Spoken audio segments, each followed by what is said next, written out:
আর শোনো না, চ্যানেলটি সাবস্ক্রাইব করে বেল বাটনটি বাজিয়ে দিও কেমন। আমার বয়স যখন 4 বছর, তখন 26 বছরের এক যুবক লোকের সাথে আমার বিয়ে হয়। অথচ আমি আজও জানি না সে কে, কি তার পরিচয়, কিংবা সে দেখতেই বা কেমন। ধৃতিকার এহেন কথা শুনে তার পাশে বসে থাকা মেয়েটি বিস্ময়ের চাহনিতে তার দিকে তাকায়। দুজনের পরিচয়টা খুব বেশিক্ষণই নয়। তারা এক বড় কর্পোরেট অফিসে চাকরির জন্য ইন্টারভিউ দিতে এসেছে। শিক্ষাগত যোগ্যতায় ধৃতিকা তার পাশে বসে থাকা মেয়েটির চেয়ে বেজায় ছোট। সবেমাত্র এইচএসসি পাশ করে ভার্সিটিতে উঠেছে সে। আর তার পাশে বসে গল্প আলাপ শোনা মেয়েটার গ্রাজুয়েশন কমপ্লিট। ইন্টারভিউয়ের জন্য অনেকক্ষণ অপেক্ষা করতে হচ্ছিল বিধায় দুজনে টুকটাক পরিচিত হতে শুরু করে। এরপর ধীরে ধীরে ক্রমশই তাদের গল্প আলাপ দীর্ঘ হতে শুরু করে। ধৃতিকার পাশে বসে থাকা মেয়েটার নাম সিমরান, আর ধৃতিকার পুরো নাম ধৃতিকা তালুকদার।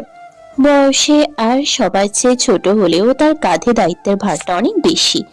তাই তো এই অল্প বয়সেই একটা ভালো চাকরির খোঁজে মস্ত বড় এই ঢাকা শহরে একা একাই ছোটাছুটি করে বেড়াচ্ছে। মেয়েটা দেখতে ভারী ফর্সা, গোলগাল মিষ্টি চেহারা, কোমর পর্যন্ত লম্বা সিল্কি চুল, তবে কিছুটা এলোমেলো, অতিরিক্ত মোটা কিংবা চিকন নয়। শারীরিক গঠন একদম আদর্শ, তবুও মনে হবে বহুদিন ঠিকঠাক ভাবে খাওয়া দাওয়া না করায় ও অযত্নে অবহেলায় তার অবস্থা খুবই করুণ। কৃতিকার পরনে সাধারণ একটা সাদা রঙা কুর্তি, সাধারণ হলেও বেশ পরিপাটি। কাঁধের একপাশে সাদা ওড়নাটা ঝুলিয়ে দিয়েছে, তবে এসবের মাঝেও তার চোখে মুখে অদ্ভুত এক চিন্তার ছাপ বিদ্যমান। দেখতে অনেক বেশি ক্লান্ত ও হতাশায় নিমজ্জিত লাগছে। এছাড়া আশেপাশে সকল লোকজনও যেন তার থেকে অনেকটা ভিন্ন। সকলের গায়েই নানান সব দামি দামি পোশাক, কত স্টাইলিশ ভঙ্গিতে চলাফেরা, অথচ সে কত সাধারণ। না চাইতেও এক তীব্র হতাশা ও বিব্রতবোধ কাজ করছে নিজের মাঝে। তবে সিমরান মেয়েটা খানিকটা ভিন্ন লেগেছে তার কাছে। আর সবার মতো মডার্ন স্টাইলিশ হলেও হুট করেই তার সাথে গল্প জুড়ে দেওয়ার ব্যাপারটা তার বেশ ভালো লেগেছে। আর এভাবেই একটা পর্যায়ে গিয়ে ধৃতিকা তার নিজের সম্পর্কে নানান গল্প আলাপ করতে শুরু করে। সিমরান ধৃতিকার দিকে চেয়ে অবাক সুরে বলে ওঠে, সিরিয়াসলি, তুমি কি আমার সাথে মজা করছো? ধৃতিকা কিঞ্চিত মৃদু হেসে ফেলে, আলতোভাবে মাথা নাড়িয়ে বলে, না, আমি মজা করছি না, ছোটবেলা থেকেই এমনটা শুনে আসছি। কি বলেছি তুমি এসব? তোমার বাবা মা? আমার বাবা মা বেঁচে নেই। আমার সবে মাত্র বুঝ হতে শুরু করেছে। ওই সময় তখন এক ভয়ঙ্কর মহামারী রোগ গ্রামে ছড়িয়ে পড়েছে। ও হ্যাঁ, বলে রাখা ভালো, আমি কিন্তু গ্রামের মেয়ে। গ্রামেই আমার জন্ম, ওখানেই আমার বেড়ে ওঠা। তো ওই সময় আমাদের গ্রাম জুড়ে প্রায়ই নানান রোগ ব্যাধি দিয়ে ছেয়ে থাকতো। গ্রামের বেশিরভাগ মানুষের জ্ঞান স্বল্পতা ও ঠিকঠাক স্বাস্থ্যবিধি মেনে চলতো না বিধায় এই সমস্যা সময়ের সাথে সাথে অত্যাধিক পরিমাণে বেড়ে যায়। তবে ওই সময়ে হঠাৎ দেশি বিদেশি কিছু স্বাস্থ্য সেবা কর্মী আমাদের গ্রামে আসে। শুনেছি তাদের সাথে নাকি আরো কিছু ব্যবসায়িক লোকও আসে। তার মাঝে একজন ছিল আমার সেই স্বামী। ধৃতিকা এইটুকু বলতেই থেমে যায়, আকস্মিক বিস্তৃত মুচকি হেসে ফেলে। ওর হাসিটা সিমরানের কাছে বোধগম্য, তবে ধৃতিকাকে নিয়ে আগ্রহটাও বেশ জোরালো। সে একটুও সময় নষ্ট না করে বলে ওঠে, এরপর এরপর কি হয়েছিল? সিমরানের আগ্রহ দেখে ধৃতিকা আবারও মুচকি হাসে। পরক্ষণেই আবারও বলতে শুরু করে, ওই মহামারীতে গ্রামের অনেক লোক মারা যায়। আমার বাবা মায়েরও অল্প বয়সেই দুনিয়া ছেড়ে চলে যায়। আমার পরিবার বলতে শুধু আমার বাবা মাই ছিল। এমনিতেও গ্রামে কারো নিজের কিংবা দুঃসম্পর্কের আত্মীয় স্বজন রয়েছে, চাচা মামা মোটামুটি অনেকেই আছে। এছাড়া আমার তালুকদার বংশের গ্রামের মধ্যে যথেষ্ট উচ্চ মর্যাদা সম্পন্ন ছিল। কিন্তু এই অল্প যে স্বল্প জ্ঞান, মহামারীতে মোটামুটি আর সবার মতো আমাদের সবকিছু শেষ হয়ে যায়। দেশি বিদেশি স্বাস্থ্যসেবা দলগুলো গ্রামের উন্নয়নের পাশাপাশি নিজেদের মতো অনেক কিছুই আত্মসাৎ করে নিয়ে যায় এই বোকাশোকা গ্রামবাসীর কাছ থেকে। তো মূল ঘটনায় আসি। এই যে কয়েকজন ব্যবসায়ী লোক এসেছিল না, তাদের মাঝে যার সাথে আমার বিয়ে হয় আর কি, সে নাকি অত্যন্ত ভালো মানুষ ছিল সবার মাঝে। আর সকল ব্যবসায়ীর চেয়ে সবচেয়ে বয়সে খানিকটা ছোট ছিল। দেখতে নাকি একদম বিদেশি রাজপুত্রের মতো। অবশ্য হবেই না কেন, শুনেছি সে নাকি বিলেত, লন্ডন থেকে দেশে এসেছিল। এমনিতেও বাংলাদেশি, কিন্তু হয়তোবা তার বাবা মায়ের মাঝে একজন ব্রিটিশ একজন বাঙালি ছিল। তবে সব মিলিয়ে অল্প কয়েকদিনের মাঝে লোকটা গ্রামের সবার কাছে বেশ প্রিয় হয়ে ওঠে।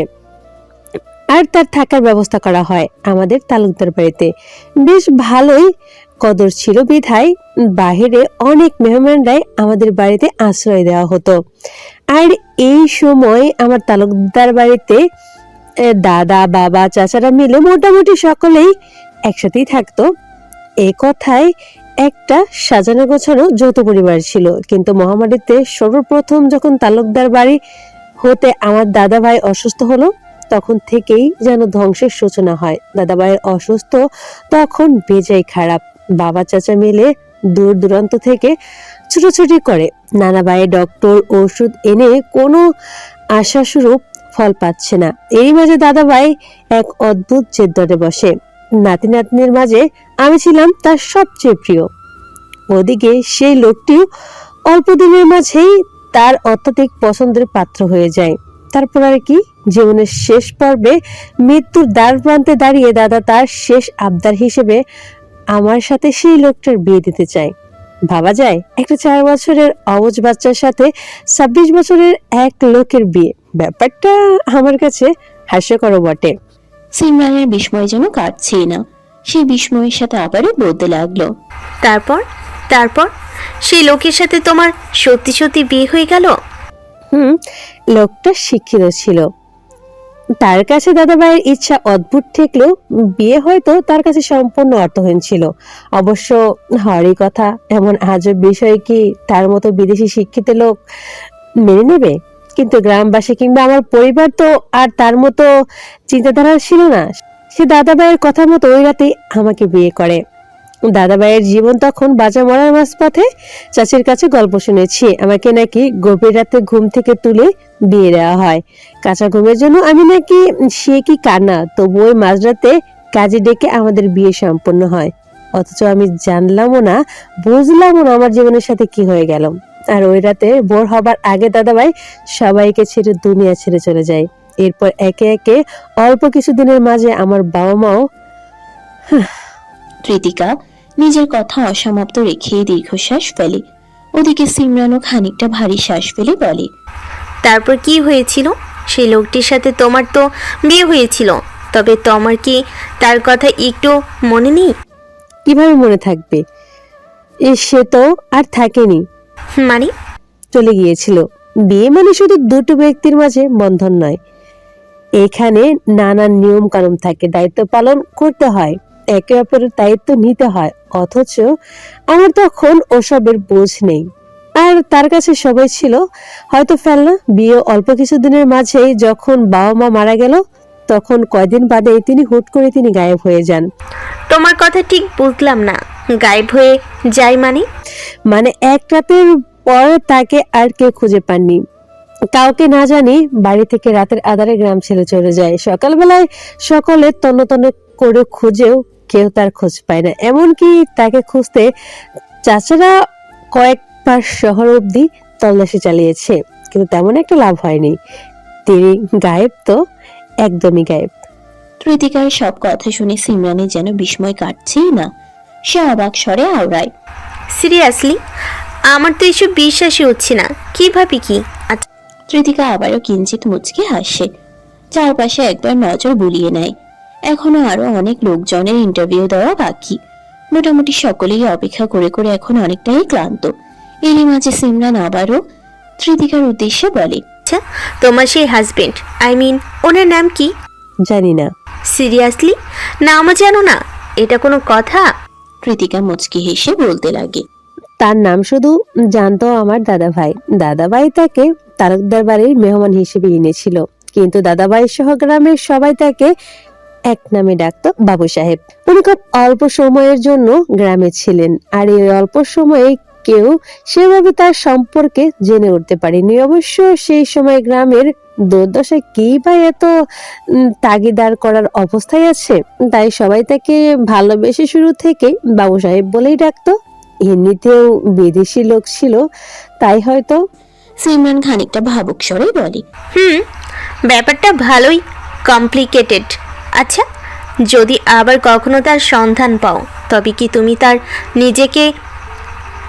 তুমি তখনও নিজেকে তার স্ত্রী হিসেবে পরিচয় দেবে? তোমার আর তার বয়সের গ্যাপটা তো যথেষ্ট। সিমরানের কথা শুনে ধৃতিকা দাঁত খুলে হেসে ফেলে। তবে সে হাসিতে আওয়াজ হলো না, কিন্তু আকস্মিক দৃশ্যমান হলো বাম পাশ বরাবর চকচকে গ্যাস দাঁত, যা ঠিকই সিমরানের নজরে ধরা দেয়। মেয়েটিকে সব মিলিয়ে তার কাছে যথেষ্ট সুন্দরী মনে হয়েছে। যথেষ্ট বললে হয়তো ভুল হবে, অসম্ভব সুন্দরী সে। তার আমার বয়সের গ্যাপ কম করেও হলো 22 বছর। ভাবতে পারছো? এতদিনে নিশ্চয় সে 40 বছরের চুল পাকা কাকু মামুদের মতো হয়ে গিয়েছে। ধৃতিকার আকস্মাৎ হাসিতে সিমরান ভরকে যায়। পরক্ষণেই সেও হেসে ফেলে বলে, আরে এটা কেমন কথা? শুরুতে না বলেই অনেক সুদর্শন ছিল সে, একদম বিদেশি রাজপুত্রের মতো। তবে শোনো মি, তোমার জামাই যদি সত্যি লন্ডনের বাসিন্দা হয়ে থাকে, তবে এত চিন্তা করো না। ও দেশে মানুষ এদেশের মতো এই 40-45 বয়সী চুল পাকা চাচা মামাদের মতো বুড়ো হয় না। 7 বছর বয়সেও তাদের ফিটনেস বডি দেখার মতো কারবার। কচি কচি মেয়েরা তো হুমড়ি খেয়ে পড়ে, সেখানে তোমারটা তো কেবল 40। Sugar daddy. এই বলতে না বলতে ধৃতিকা আবারও শব্দহীন ভাবে গা দুলিয়ে হেসে উঠল। সিমরান তার হাসিতে কিছুটা ভরকে গেলেও পরবর্তীতে সে নিজেও না হেসে আর পারল না। তবে তাদের গল্প আড্ডা আর বেশিক্ষণ স্থায়ী হলো না। নিমিষে ভেতর হতে নাম এলো সিমরানের ইন্টারভিউর জন্য। সে শুরুতে কিছুটা নার্ভাস ফিল করলেও পরক্ষণেই নিজেকে স্বাভাবিক করে ধৃতিকার কাছ থেকে কুশলাদি বিনিময়ের পর সে ইন্টারভিউ রুমের ভেতরে প্রবেশ করে। এদিকে এবার একা একা চুপচাপ বসে থাকে ধৃতিকা। প্রায় সিরিয়ালের শেষের দিকে তার অবস্থান। আশেপাশে লোকজনও কমে গিয়েছে। এতক্ষণ সিমরানের সাথে ভালোই সময় কাটলেও এখন আর ভালো লাগছে না। চিন্তায় কেমন যেন সেও অস্থির হয়ে উঠেছে। চারপাশে এত কম্পিটিশন, অথচ তার এই মুহূর্তে একটা চাকরি না হলেই নয়। এই মস্ত বড় ঢাকা শহরে একা একটা মেয়ে হয়ে একা থাকা, তাও এমন আর্থিক সংকট নিয়ে কিভাবে সম্ভব? এইসব চিন্তার মাঝে সে যেন নিশ্চিত হয়েও বসেছে এই কোম্পানিতে তার চাকরি হবার কোনো সম্ভাবনা নেই। তাই আর এখানে অপেক্ষা করেও লাভ নেই। আর সে আর ইন্টারভিউ দেবে না, এই ভেবে সে চলে যেতে নিলেও পরক্ষণেই ভাবতে লাগলো, এসব সে কিরকম পাগলামি করছে। সে তো কখনো এত সহজেই হাল ছেড়ে দেয় না। জব পেতেই হবে এমন তো কোনো কথা নেই। ইন্টারভিউটা দিলে অন্তত একটা ভালো অভিজ্ঞতা হবে। আর সবচেয়ে বড় কথা, ইন্টারভিউ না দিলেও শেষবারের মতো সিমরানের সাথে বিদায় তো নিতে হবে। এতক্ষণ একসাথে বসে গল্প করার পর এখন যদি না জানি হুট করে চলে যায়, তবে ব্যাপারটা কেমন হয়? নিতান্তই বাজে। তৎক্ষণাৎ সে তার সিদ্ধান্ত বদলে চুপচাপ সেখানেই বসে থাকে। প্রায় খানিকটা সময় পর সিমরান বেরিয়ে আসে, চোখে মুখে মৃদু হতাশার ছাপ। তাকে দেখিয়েই যেন ধৃতিকার চোখ মুখ শুকিয়ে যায়। বুঝতে পারছে না কি করা উচিত।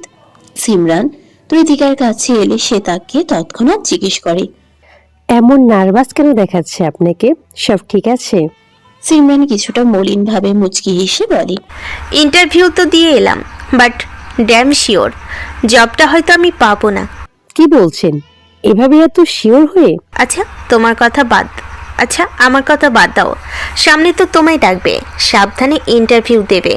মোটো নার্ভাস হতে যেও না। চিন্তা নেই, আমি আর ইন্টারভিউ দেব না। ধৃতিকার কথা শুনে সিমরান বিস্ময়ের সাথে বলে ওঠে, কি? কিন্তু কেন? হঠাৎ আবার কি হলো তোমার? ধৃতিকা খানিকটা ঘাবড়ানো কণ্ঠস্বরে বলে, চাকরি যখন পাবো না তখন ইন্টারভিউ দিয়ে আর কি করব? এই দেখো, আমার কথা শুনে ঘাবড়ে গিয়েছো। যা ভেবেছিলাম তাই। না, এমনটা নয়। আমি আগেই চলে যেতাম, কিন্তু আপনার জন্য অপেক্ষা করছিলাম। এই শেষ বেলায় বিদায় না নিয়েই চলে যাওয়া। কি বলছে এসব? উফ মেয়ে, পাগলামি করো না। সিমরানের কথা শেষ হতে না হতেই ভেতর হতে এবার ধৃতিকার নাম ধরে ডাক আসে। নিমিষেই ধৃতিকা যেন আরো বেশি ঘাবড়ে যায়।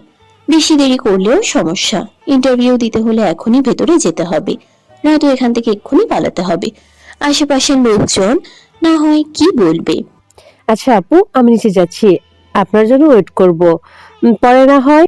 এই বলে ত্রিতিকা ছুটতে নিলে সিমরান প্রচন্ড আশ্চর্য হয়ে তাকে খপ করে ধরে ফেলে।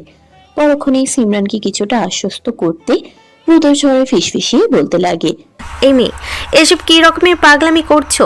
চারপাশের মানুষজন তোমায় দেখছে। আচ্ছা শোনো, ঘাবড়ানোর কিছু নেই, চুপচাপ ভেতরে যাবে, তাদেরকে তোমার সিভি দেখাবে আর একদম স্বাভাবিকভাবে তাদের প্রশ্নের উত্তরটা দেওয়ার চেষ্টা করবে। দেখবে জবটা তোমার হয়ে গিয়েছে। না আপু, সরি প্লিজ, তুমি আমি জোর করো না। আরে আরে ভেতরে জানো, এই কোম্পানির বস বসে আছে, দেখতে কি হেব্বি সুন্দর, তোমার গল্পের ওই বিদেশি রাজপুত্রের মতো। যদিও শুনেছি তার বয়স কিছুটা বেশি, কিন্তু দেখে তো বোঝার উপায় নেই। অন্তত তাকে দেখতে হলেও একবার ইন্টারভিউটা দিয়ে আসো মেয়ে। কি আজব, আমি তাকে দেখি কি করব? এমনও তো হতে পারে উনি তোমার হারিয়ে যাওয়া পর যাও গিয়ে দেখো চিনতে পারো কিনা। আবার তার রূপের ঝলকে পাগল হয়ে ইন্টারভিউয়ে গরমিল করো না। আমার তো মনে হয় সব মেয়ের ইন্টারভিউ বাজে হয়েছে এই কারণে। হা হা হা। এহেন পরিস্থিতিতে সিমরানের এমন হাস্যরসিকতা একদমই অপ্রাসঙ্গিক। ত্রিতিকা কি বলবে নিজেও বুঝতে পারল না। শেষমেশ একরাশ হতাশা নিয়ে এগিয়ে গেল ইন্টারভিউ রুমের দিকে। আসসালামু আলাইকুম। ভেতরে প্রবেশ মাত্রই ত্রিতিকা নরম স্বরে সালাম দেয়। বিশাল বড় কাজ ঘেরা এক রুমে তিনজন প্রফেশনাল স্টাইলের বেশভূষায় সজ্জিত ব্যক্তি রয়েছেন। একজন বাংলাদেশি হালকা চুল পাকা মধ্যবয়সী লোক, অন্যজন যথেষ্ট ইয়াং। তবে ঠিক মাঝ বরাবর গম্ভীর মুখে বসে থাকা লোকটিকে ত্রিতিকা ঠিকমতো আন্দাজ করতে পারল না। পায়ের উপর পা তুলে চুপচাপ বসে রয়েছে সে। চুলগুলো খানিকটা কালচে বাদামি রঙের, তবে সেগুলো যথেষ্ট পরিপাটি করে জেল দিয়ে সেট করা। পরনে নেভি ব্লু কালারের স্যুট, কালো বুট টাই। তবে মুখটা নিচের দিকে ঝুঁকিয়ে রাখায় তা ঠিক মতো দেখতে পারল না ত্রিতিকা। তবে গাল ভরা নিখুঁত ভাবে ছাঁটাই করা ছোট ছোট দাড়িগোঁফ দৃশ্যমান। সব মিলিয়ে শুরুতেই যেন এই লোকটি তার নার্ভাস হওয়ার কারণ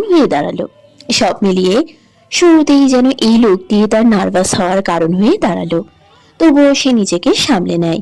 দুজন লোক সালামের জবাব দিলেও মাঝে থাকা সেই গম্ভীর মুখ্য ব্যক্তিটি দিলেন না। এতে ত্রিতিকা কিছুটা অবাক হয়ে ভাবল, লোকটি ভিন্ন ধর্মী কিনা। বিদেশি বিদেশি একটা ভাব রয়েছে, হতেও পারে ধর্মীয় দিক হতে সে আলাদা, কিন্তু মুসলিম হলে তার ধর্মীয় শিক্ষার যথেষ্ট ঘাটতি রয়েছে। এই ভাবনাতেই তার আবার লোকটির উপর কিছুটা রাগও হলো। তবে দেরি না করে সে স্বাভাবিকভাবে টেবিলের দিকে এগিয়ে যায়। মধ্যবয়স্ক লোকটি তাকে বসতে বলতেই সে চুপচাপ বসে পড়ে। আবার বাম পাশে দাঁড়িয়ে থাকা সুদর্শন কম বয়সী লোকটি তার কাছে সিবিআর ফাইল দেখতে চাইলে ত্রিতিকা সেসব সেই লোকটির কাছে এগিয়ে দেয় এবং লোকটি পরক্ষণেই তা মাঝ বরাবর গম্ভীর মুখে বসে থাকা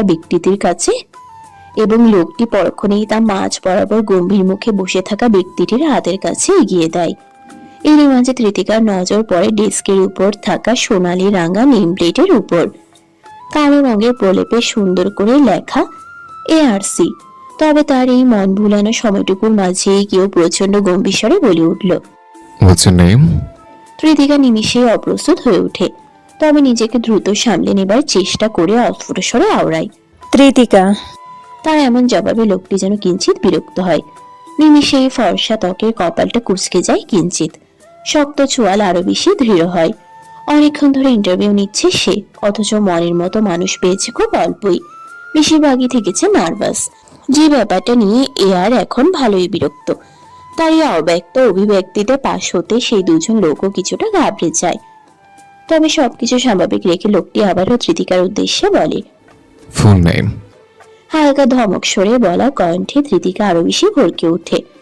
ঠোঁট চেপে কোনো মতে সামলে নিয়ে বলে, ত্রিতিকা তালুকদার। এতক্ষণ সে গম্ভীর মুখের ব্যক্তিটি তথা আধের রায়ান চৌধুরী চুপচাপ মাথা নিচু করে ফাইল দেখতে থাকলেও ত্রিতিকার কণ্ঠস্বরে এবার তিনি কিছুটা অদ্ভুত ভাবে মাথা উঁচিয়ে ত্রিতিকার দিকে তাকায়। তার অদ্ভুত চাহনিতে ত্রিতিকা কিছুটা অবাক হয়। লোকটি দেখতে ভারী সুদর্শন। এখন বুঝতে পারছে সিমরান কেন তখন ওসব বলছিল। তবে সাদা চামড়ার এই বিদেশিদের মতো দেখতে হলেও ব্যক্তিটির চোখ জোড়া বেশ আকর্ষণীয়। কেমন অদ্ভুত বাদামি রাঙা চোখ জোড়া তার। ত্রিতিকা বেশিক্ষণ তাকিয়ে থাকতে পারল না, তবে সে চোখ নামিয়ে নিতে গিয়েও থমকে যায়। লোকটি এখনো তার দিকে অদ্ভুতভাবে চেয়ে রয়েছে। নিমিষেই অদ্ভুত এক শিহরণে সে কম্পিত হয়। হাত ঝোড়া শক্ত করে ডেস্কের নিচে আড়ালে হাঁটুর জামার অংশ চেপে ধরে, কিঞ্চিত ঢোক গিলে মনে মনে আওড়ায়। হাই আল্লাহ, এসব কি হচ্ছে? কৃতিকা যেখানে নিজেকে স্বাভাবিক রাখতে তীব্র প্রচেষ্টা চালিয়ে যাচ্ছে, সে তাই তার সম্মুখে বসে থাকা আদি রায়ান চৌধুরী এখনো তার দিকে নীরের দৃষ্টিতে তাকিয়ে। ফলাফল স্বরূপ তার চোখমুখ আতঙ্কে শুকিয়ে আসছে নিমিষেই। এভাবেই প্রায় বেশ খানিকটা সময় কেটে যাবার পর আচমকা কারো কণ্ঠে কৃতিকা মুখ তুলে তাকায়, আর তৎক্ষণাৎ দেখতে পায় আর তার নীরের কণ্ঠস্বরে বলছে, You may leave now. এটা বলতেই আর তার চোখ নামিয়ে নেয় এবং কৃতিকার ফাইলটা তার দিকে ঠেলে দেয়। এদিকে কৃতিকার হুঁশ এখনো ফেরেনি, বুঝতেও যেন পারল না কি হতে কি হলো। আর সত্যি কি এত তাড়াতাড়ি ইন্টারভিউ শেষ? সে কিছুটা তবধা খেয়ে সামনে তিনজনের দিকে ইতস্তত নজরে তাকিয়ে দেখে। তার বিষয়টা যেন এর পাশে বসে থাকা বয়স্ক ব্যক্তিটা বুঝতে পারে। অন্যদের চেয়ে কৃতিকা বেশ ছোট এবং তার মায়াবী চেহারা ও ইতস্তত বোধ যেন সে নিজেই তার মায়ায় পড়ে গিয়েছে। তিনি কৃতিকার উদ্দেশ্যে সম্পূর্ণ নমনীয় স্বরে বলে, মা, তুমি এখন যেতে পারো, তোমার ইন্টারভিউ শেষ। লোকটির অভিব্যক্তিতে কৃতিকার কপালে কিঞ্চিত ভাঁজ পড়ে। সে কয়েকবার চোখের পাপড়ি ঝাপটে নিজেকে আশ্বস্ত করে এবং আর একটু সময় নষ্ট না করে নিজেকে দ্রুত গুছিয়ে নিয়ে কক্ষ ত্যাগ করে। তবে যাবার মুহূর্তে না চাইতেও একবার পেছন ফিরে আর চোখে এয়ার ওরফে আদির রায়হানকে দেখে নেয়। চারপাশটা তীব্র বৃষ্টিতে আচ্ছন্ন। অত্যাধিক বৃষ্টিতে এই মস্ত বড় শহরের রাস্তাঘাটে জরাজীর্ণ এক অবস্থা। চারপাশে কাদা পানি জমা হয়ে ড্রেনের সাথে মিশে গা গুলিয়ে যাওয়ার মতো আবহ তৈরি করেছে। অথচ এমন পরিস্থিতিতেও চারপাশের ভিড়ে একটুও মানুষের উৎপাতের কমতি নেই। যে যার মতো নিজ নিজ কাজে ছুটছে। বিকেলের সূচনা লগ্নে এমন বৃষ্টি কৃতিকার কাছে বেশ বিরক্তিকর লাগলো। শহরে এসেছে অল্প কয়েক মাস হলো, এসেই যেন এই নিত্যদিনের বিরক্তিকর পরিবেশে সে হাঁপ ছেড়ে দিয়েছে। অসহ্য লাগে তার এই শহর, অথচ কিছুই করতে পারবে না বিধায় সে এই বিষয়ে ভীষণ অসহায়। সকালের ইন্টারভিউয়ে কি হলো সে এখনো বুঝে উঠতে পারেনি। অবশ্য এখন আর সে এসব নিয়ে ভাবছেও না। ও চাকরি হওয়ার কোনো আশা নেই এবং সে কোনো আশাও রাখছে না। দিনের পর দিন সাধারণ টিউশনি খুঁজে চলেছে, অথচ তাই মিলছে না। সেটাও অত বড় অফিসে তার জব পাওয়া যেন অকল্পনীয় ব্যাপার। তবে আজ সিমরান নামক নতুন এক ব্যক্তির সাথে পরিচিত হয়ে সে নিতান্তই খুশি। অফিস থেকে বের হয়ে দুজনে প্রায় অনেকক্ষণ রিকশায় চড়ে গল্প আলাপ করেছে। শেষ বেলায় দুজন দুজনের কন্ট্যাক্ট নাম্বার নিতেই তাদের গল্পের সমাপ্তি ঘটে। না জানি আবার কবে তাদের দেখা হবে। শহরের সবজি বাজারটার দিকটায় আজ কৃতিকা এসেছে। হাতে একটা বড় সড়ো কালো আকৃতির ছাতা, যা দেখতে অনেকটা আদিম কালের কাঠ ও মোটা কাপড়ের তৈরি। এই আধুনিক যুগে এমন শহরের এলাকায় এমন ছাতায় দেখা পাওয়া যেন দুষ্কর। তার মাঝে কৃতিকার মতো বয়সের এক মেয়ের হাতে, এ যেন নিতান্তই আশ্চর্যজনক ব্যাপার। কৃতিকার কাছে স্বাভাবিক হলেও বাকিদের কাছে আশ্চর্যজনকই বটে। ফলাফল স্বরূপ চারপাশের সকল লোকজন তাকেই ঘুরে ঘুরে দেখছে। একদিকে কাদা পানিময় রাস্তা, মাথার উপর তুমুল বৃষ্টি ঝরছে, সেই সাথে আবার সকলের অদ্ভুত চাহনি। সব মিলিয়ে কৃতিকা নিমিষেই বারংবার অপ্রস্তুত হয়ে পড়ছে। কৃতিকা যত সম্ভব নিজেকে এক প্রকার গুটিয়ে নিয়ে নিজের গন্তব্যের দিকে এগোয়। সে ধীরে ধীরে বাজারের মধ্যখানে অগ্রসর হয়। হালকা কিছু বাজার করে নিয়ে যেতে হবে। বাড়িতে খাবার প্রায় নেই বললেই চলে। আমার হাতেও তেমন টাকা পয়সা নেই। গ্রাম থেকে আসার সময় তার কাকিমা তাকে যে কয়েকটা টাকা দিয়েছে তার সবটাই প্রায় এখন শেষের দিকে। ভার্সিটির ফি, বাসা ভাড়া, সারা মাসের খাবার, সব মিলিয়ে তার চিন্তার শেষ নেই। কৃতিকার এসব ভাবতে ভাবতে আলতোভাবে মলিন হাসে। অতঃপর এগিয়ে যায় সামনের একটি ছোট্ট কাঁচা বাজারের দোকানে। শুরুতেই তার নজরে পড়ে একটি ছোট্ট আকারের লাউ। সে কোনো কিছু না ভেবে বয়স্ক দোকানদারের উদ্দেশ্যে বলে, মামা, এই লাউটার দাম কত? মামা, লাউয়ের দাম তো 120 টাকা। দোকানদারের এহেন কথা শুনে কৃতিকা যেন আকাশ থেকে পড়ে। এক লাউয়ের দাম 120? এই দামে তো তার এক সপ্তাহের খাওয়া দাওয়ার খরচ খুব ভালো মতোই মিটে যাবে। এছাড়া গ্রামে লাউয়ের দামটা খুবই সামান্য। অবশ্য তাদের নিজেরই লাউ সহ বিভিন্ন শাকসবজি বাগান ছিল, যার ফলে শহরের জীবনযাত্রা সম্পর্কে তার ধারণা তুলনামূলকভাবে অনেকটাই কম। কৃতিকাকে এভাবে থম মেরে দাঁড়িয়ে থাকতে দেখে দোকানদার মুখ তুলে তাকিয়ে খানিকটা বিরক্তির স্বরে বললে, কি মামা, নিবেন নাকি? নিলে তাড়াতাড়ি নেন, নয়তো এই বৃষ্টির দিনে দোকানের সামনে এমনি খাড়াইয়া থাকেন না। লোকটির বিরক্তিবোধ তৃতিকার কাছে স্পষ্ট। সে বিষয়টাই বেশি মাথা না ঘামিয়ে কিঞ্চিত মুচকি হেসে বলে, না মামা, লাউ থাক। আপনি বরং আমাকে হাফ কেজি আলু, 20 টাকার মরিচ, 20 টাকার পেঁয়াজ আর 2 মুঠো কমলি শাক দেন, আর কিছু লাগবে না। তৃতিকার কথায় লোকটি কিছুটা কপাল কুঁচকেই তার দিকে তাকায়। পরক্ষণে আবার চোখ নামিয়ে তার কথা মতো জিনিসগুলো গুছিয়ে দিতে দিতে কিছুটা বিরক্তির স্বরে আওড়ায়, কি সব ফকির নিয়ে আসে আজকাল, আবার 20 টাকারও নাকি পেঁয়াজ দন লাগে। লোকটির ব্যবহার নিতান্তই রুক্ষ, তার বলতে বাকি নেই। তবে তার শেষ কথাটা বিড়বিড় করে আওড়ালেও তৃতিকা ঠিকই শুনতে পায়, কিন্তু সে কোনো ঝামেলা করতে চায় না বিধায় চুপচাপ জিনিসগুলো নিয়ে চলে যেতে চাইছে। তবে ততক্ষণে তার নজর পড়ে দোকানদারের পাশে বসে থাকা এক ছোট্ট বাচ্চার দিকে। 3-4 বছর বয়সের হবে আর কি। লোকটির এমন রুক্ষ ব্যবহারের পরও তার কাছ থেকে জিনিসগুলো নেওয়ার সময় তৃতিকা তাকে জিজ্ঞেস করে, মামা এটাকে? তৃতিকার কথা মতো লোকটি পাশে ফিরে ছোট বাচ্চাটিকে এক পলক দেখে নেয়। পরক্ষণেই আবার তৃতিকার দিকে ফিরে বলে, আমার নাতনি। ও আচ্ছা। তৃতিকা শুধু এটুকুই বলে। জিনিসগুলো সঠিক দাম দোকানদারকে দিয়ে দেয় এবং জিনিসগুলো নিয়ে সে বাবারাই সামনের দিকে। তবে যাবার পূর্বে আরো একটা কাজ করে বসে। তার ব্যাগে 2টো চকলেট ছিল, যাওয়ার সময় সিমরান দিয়েছিল। সে কয়েকটা খেয়েছে আর বাকি কয়েকটা ব্যাগেই রয়ে গিয়েছে। তৃতিকা মনে করে সে 2টো চকলেট যাওয়ার পথে সে ছোট্ট বাচ্চাটিকে দিয়ে যায়। বাচ্চাটি চকলেট দেখার সাথে সাথে খুশিতে হেসে ওঠে। ততক্ষণে আবার দোকানদার বিষয়টা দেখে তৃতিকার দিকে তাকাতেই সে বিস্তৃত মুচকি হেসে বলে, আপনার নাতিটা বেশ সুন্দর, মাশাআল্লাহ। এই বলে সে চলে যেতে নিতেই লোকটি ইতস্তত করে কিছু বলতে চায়। কিন্তু মামা, আমি হয়তো গরিব, কিন্তু ফকিন্নি না। লোকটির কথা সম্পূর্ণ হবার আগে বিস্তৃত হাসি মুখে তৃতিকা এটুকু বলেই সামনে ফিরে এগোতে থাকে এবং একবারের জন্যও আর পিছনে ফিরে তাকায় না। তবে যাওয়ার পথে বাজারের ব্যাগটায় নজর পড়তেই চাপা দীর্ঘশ্বাস ফেলে। মনে মনে বিড়বিড়িয়ে আওড়ায়, এই আলু খেয়ে তবে 1 সপ্তাহ চলতে হবে। হ্যাঁ, কি আর করার। তৃতিকা পুনরায় ভারী শ্বাস ফেলে মুচকে হাসে। প্রায় এই কয়েকটা জিনিসেই তার 100 টাকা ফুরিয়ে গিয়েছে, অথচ এইটুকু বাজারে তাকে পুরো 1 সপ্তাহ চলতে হবে। এছাড়া অবশ্য কোনো উপায়ও নেই। জীবন বাঁচাতে এইটুকুই যথেষ্ট। শহর অঞ্চল হতে প্রায় অনেকটা দূরে একটা ভাঙাচোরা দোতলা বাড়ি। বাড়ির চারপাশে গাছগাছালি দিয়ে পরিপূর্ণ। ইট সিমেন্টের গাঁথুনি ধসে পড়ার দায়। এমনই এক জরাজীর্ণ বাড়িতে ঠাঁই হয়েছে তৃতিকার। শহরের বেশিরভাগ বাসাগুলোরই ভাড়াটা অনেক বেশি, যা তৃতিকার সামর্থ্যের বাহিরে। তবে সেসবের তুলনায় এই বাড়িটার ভাড়া বেশ কম। এর মানে এই নয় যে পুরো বাড়িতে তৃতিকা একাই ভাড়া নিয়ে থাকে। শুধুমাত্র দোতলার একটি ছোট্ট ঘরটি সে নিজের থাকার জন্য নিতে পেরেছে। সেখানে একটা ছোট্ট বাথরুম, ঘরের সাথে লাগানো রান্নাঘর আর শোয়ার জন্য একটা ভাঙাচোরা লোহার বিছানা ব্যতীত কিছুই নেই। লোহার বিছানাটা এই আধা ভাঙা ঘরের পরিত্যক্ত অবস্থাতেই পেয়েছিল সে, যার উপরে শক্ত কার্টুন পেপার এবং তার উপর মোটামুটি ভালো মানের এক চাদর বালিশ পেতেই সে তা ঘুমানোর উপযোগী করেছে। নয়তো তাকে হয়তো শীত, বর্ষা, গ্রীষ্ম সর্বকালেই মেঝেতে শুয়েই কাটিয়ে দিতে হতো। এই বাড়িতে আরো বেশ কয়েকজন মানুষ থাকে, তবে কেউই তেমন কারোর সাথে কথা বলে না। তৃতিকাও আগ বাড়িয়ে কারোর সাথে তেমন কথা বলতে চায় না, কিংবা তার সময় সুযোগও হয় না। এছাড়া নিচতলা জুড়ে বসবাস করা বাড়িওয়ালার এক পকেটে ছেলেও রয়েছে।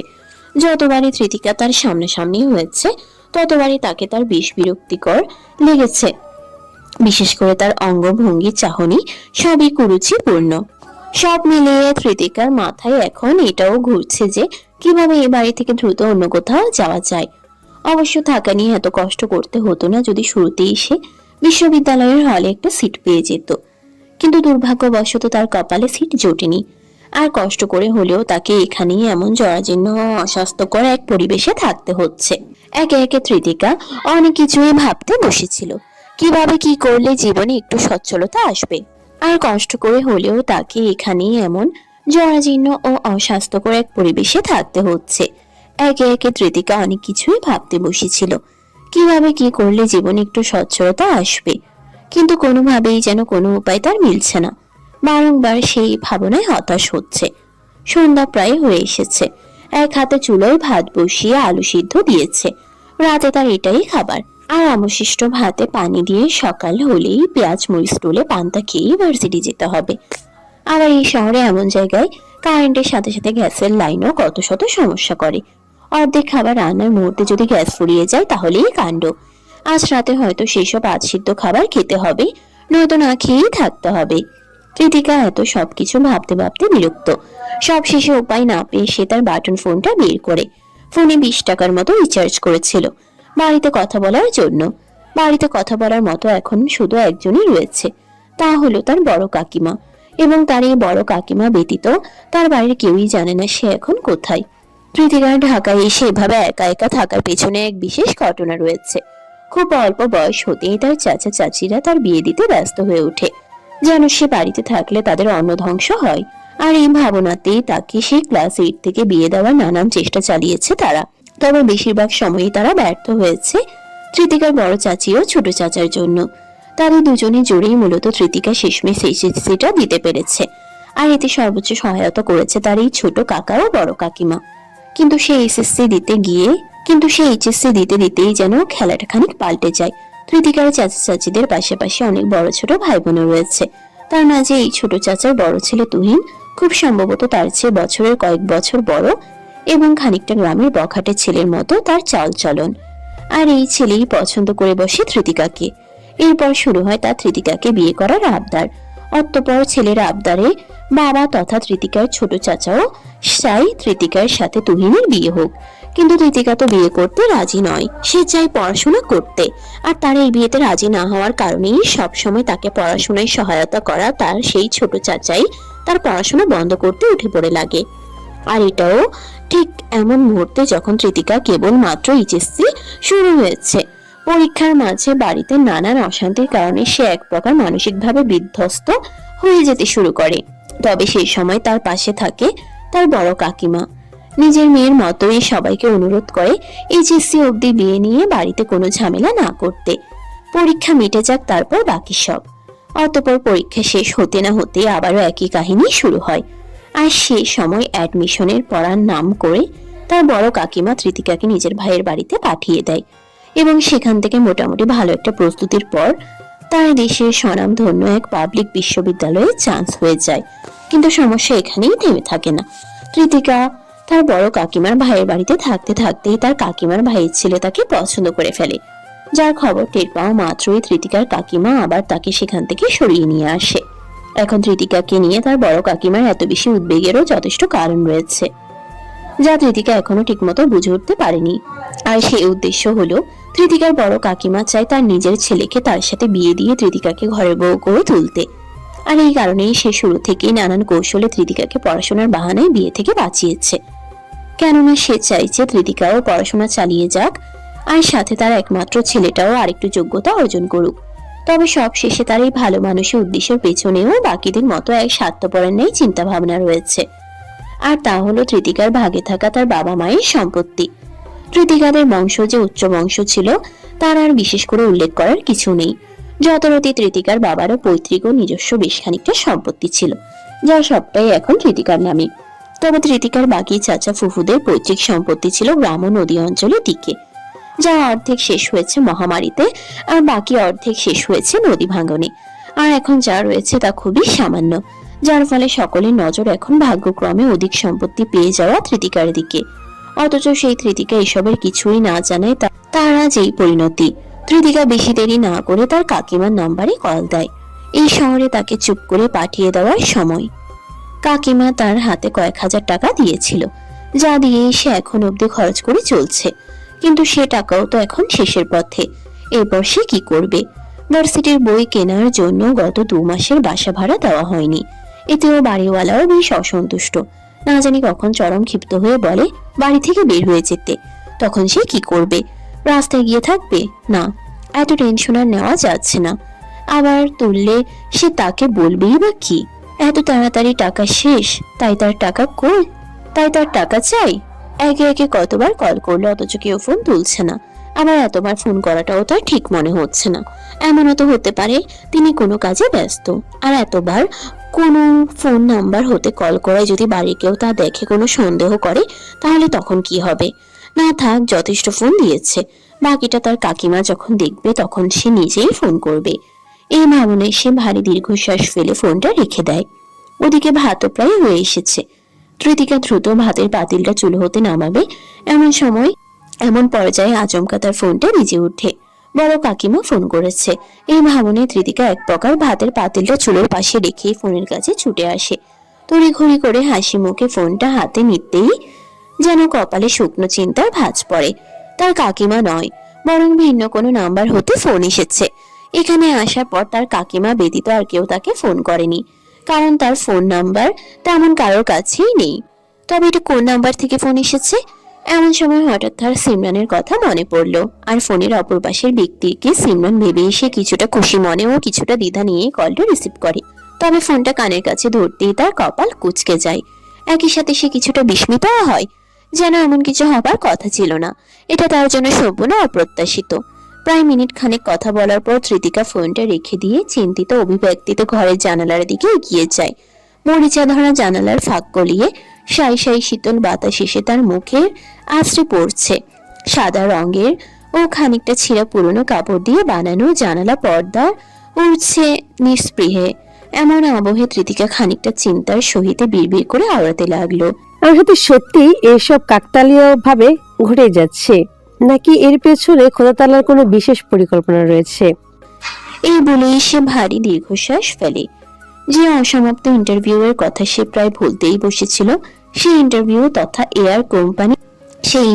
তথা এআরসি কোম্পানি থেকেই ফোন এসেছে। আগামীকাল তাকে আবারও অফিসে ডাকা হয়েছে। ফোনে শুধু এটুকুই বলা হলেও কৃতিকা কোনো না কোনো ভাবেই নিজের অজান্তেই বারংবার চিন্তিত হচ্ছে। সে যা ইন্টারভিউ দিয়েছে তাতে তার অত বড় অফিসে ন্যূনতম স্তরের জব পাওয়াও দুঃস্বপ্নের মতো। অথচ এখন কিনা তাকে সেখানেই যাওয়ার জন্য ডাকছে। আদতে আগামীতে তার ভাগ্যে রয়েছেটা কি? খুব ভালো কিছু, নাকি জীবন সংশয়মূলক?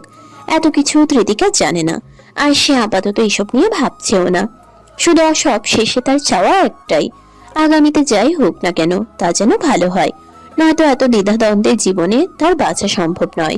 চারপাশ জুড়ে জনমানবপূর্ণ সমাগম। জনবহুল রাস্তার পাশ ঘেঁষে ভিড় ঠেলে সামনে এগোচ্ছে কৃতিকা। প্রায় 20 সকাল করেই শুধু পান্তা পানি খেয়ে বাড়ি হতে বেরিয়েছে সে। উদ্দেশ্য এআরসি কোম্পানি। তার বাড়ি হতে অফিস যথেষ্ট দূরে, তবে রিক্সা কিংবা অন্য কোনো যানবাহনে করে যাবার মতো অফুরন্ত টাকার সামর্থ্য তার নেই। অল্প কিছু টাকার মূল্য তার কাছে অনেক বেশি, তাই কৃতিকার নিয়ত মোতাবেক পায়ে হেঁটে অফিস যাবে বিধায় সকাল করেই বাড়ি থেকে বেরিয়ে, তবে অফিসের কাছে আস্তে আস্তে সে এক প্রকার হাঁপিয়ে উঠল। আর সম্ভব হচ্ছে না এই সকাল বেলাতেও তীব্র রোদের মাঝে হাঁটা। মাথাটা কেমন ঝিমঝিম করছে। ঢাকায় এসে অনিয়মিত ও অপুষ্টিকর খাবার খেয়েই তার অবস্থা নেহাতই খারাপ। সবসময় ক্লান্তি ও দুর্বল অনুভব হয় নিজের মাঝে, কিন্তু তার করার মতো কিছুই নেই। এভাবে আর কতদিন চলতে পারবে নিজেও বুঝতে পারছে না। আবার এও বুঝতে পারছে না অফিস থেকে কেন তাকে ডেকেছে। আসলে কি তার মরুভূমির মতো জীবনে এক প্রশ্না বৃষ্টি ছড়বে? কৃতিকা এইসবই ভাবতে ভাবতে অবশেষে মস্ত বড় অফিসটার সামনে এসে পৌঁছায়। পরনে আজ তার সাদা রঙের এক লম্বা কুর্তি, সাথে নীল রঙের এক ওড়না। তার প্রিয় রং সাদা ও নীল, যে কারণে তার বেশিরভাগ জামাই এই রঙের। তবে এখানে আসার পূর্বে সে মাত্র হাতে গোনা কয়েকটা জামাই সাথে করে নিয়ে আসতে পেরেছে, যার মাঝে দুটো সাদা রঙের কুর্তি আর দুটো ভালো ওড়না, যেগুলো সে ভার্সিটি হতে বাহিরে সর্বত্রই যাওয়ার জন্য পরিধান করে। কেননা এগুলো ব্যতীত বাহিরে যাবার মতো তার কাছে কোনো পোশাক নেই। এছাড়া গ্রাম হতে আসার সময় যে সাদামাটা একজোড়া চামড়ার জুতো পরে এসেছিল, এখনো সে তাই পরে রয়েছে, কারণ এছাড়া তার কাছে আর কোনো জুতোও নেই। একইভাবে একটানা এতদিন সর্বত্র ব্যবহারের ফলে জুতোর হালও এখন বেহাল। কখন যে এই চামড়া উঠে বিধ্বস্ত চেহারার হয়ে যাওয়া জুতোটা ছিঁড়ে যায় কে জানে। আপাতত এমন কিছু হওয়া মানে তার কাছে ঘোর বিপদের সম্ভাবনা, কেননা এই পরিস্থিতিতে নতুন জুতো কেনার মতো বিন্দুমাত্র সামর্থ্য তার নেই। কৃতিকা সব চিন্তা ছেড়ে একবার মাথা উঁচিয়ে মস্ত বড় অফিসটার দিকে তাকায়। কাঁধে ঝুলানো সাদা রঙের টোটো ব্যাগের ফিতেটা শক্ত করে চেপে ধরে আন্দাজে ধরাই যায় এটি একটি 10-12 তলার বিশাল ভবন। ভবনের চারপাশটা চকচকে গ্লাসে ঘেরা, মাঝে বিশাল বড় নেম প্লেটে বড় বড় আকারে লেখা কোম্পানির নাম এআরসি কোম্পানি। এছাড়া নিচে গেটের সম্মুখে দাঁড়ানো সারি সারি সিকিউরিটি গার্ড। কত আভিজাত্যপূর্ণ স্থান এটি। সবার বেশভূষায় কত সাজসজ্জা, অথচ সে বরাবরের মতোই অত্যন্তই সাধারণ। অফিসের ভেতরে আর কি প্রবেশ করবে? তার তো অফিসের সম্মুখে এসে দাঁড়ালে নিজেকে অত্যন্ত নগণ্য লাগে। কৃতিকা আর বেশি কিছু ভাবতে চায় না। সে কোনো কিছু নিয়ে ভাবতে বসলে তার ভাবনা আর কখনো শেষ হয় না। আর এই ভাবনাতেই সে সামনের দিকে অগ্রসর হয়। অতঃপর ভেতরে গিয়ে লিফটে চড়ে সোজা উঠে যায় 8 তলা ভবনে। গতকালই অফিসে এসে সে প্রথমবারের মতো লিফটে চড়েছিল। সে সময় জিনিসটা তার কাছে অনেকটাই আশ্চর্যজনক ও নতুন ছিল। ফলাফল স্বরূপ এটার ব্যবহার সম্পর্কেও সে খুব বেশি জানতো না। তবে গতকাল শুরুতে তেমন কোনো সমস্যা হয়নি, কারণ তখন একটা লিফটে একসাথে অনেক মানুষ উঠেছিল ইন্টারভিউ এর জন্য। আর সে তাদের ভিড়ে মিশে যায়, যথারীতি সঠিক স্থানে পৌঁছে যায়। কিন্তু কোনোভাবেই সে তার ভেতরে থাকা ভয় কিংবা বিস্ময়কর অনুভূতির প্রকাশ করে না। কিন্তু যখন সিমরানের সাথে ফেরার পালা এলো, তখন অবশ্য ঠিকই সিমরানের কাছে লিফট সম্পর্কে সবকিছু সরল মনে জিজ্ঞেস করে জেনে নিয়েছে। যথারীতি এবার আর তার কাছে খুব বেশি ভেজালজনক মনে হলো না এই লিফট নামক যন্ত্রটাকে। কৃতিকাকে গতকাল ফোন করে 8 তলাতেই আসতে বলেছিল, আর সে কথা মতো এখানেই এসেছে। তবে 8 তলায় প্রবেশ মাত্রই সে যেন অনেকটাই বিস্মিত হয়। গতকাল এআরসি তথা অফিসের সিইওর সাথে বসে থাকা সেই বয়স্ক লোকটি তাকে দেখা মাত্রই হাসি মুখে তার দিকে এগিয়ে আসে। তবে সে কিছুটাই ইতস্তত বোধ করছে। কৃতিকা তাকে দেখা মাত্রই সালাম দিতেই লোকটি সালাম নিয়ে বলে, তুমি এসছো, তোমারই অপেক্ষায় ছিলাম। এত দেরি করলে কেন? রাস্তায় জ্যামে আটকে পড়েছিলে নাকি? ও হ্যাঁ, আমার তুমি সম্বোধনে আবার বেশি কিছু মনে করো না জানো, তুমি কিন্তু আমার মেয়ের মতোই, তাই তুমি করে রাখছি। যাই হোক, তোমার জন্য সুখবর আছে, দ্রুত আমার সাথে এসো। আচমকা একসাথে এত কিছু বলার পর লোকটির এমন অভিব্যক্তিতে কৃতিকা সম্পূর্ণ লড়কে গিয়েছে। বুঝতে পারছে না তার সাথে কি হতে চলেছে। আজকে ভার্সিটিটাও এই অফিসে আসার কারণে মিস দিয়েছে। এই নিয়েও তাকে এক নতুন ঝামেলা পোহাতে হবে।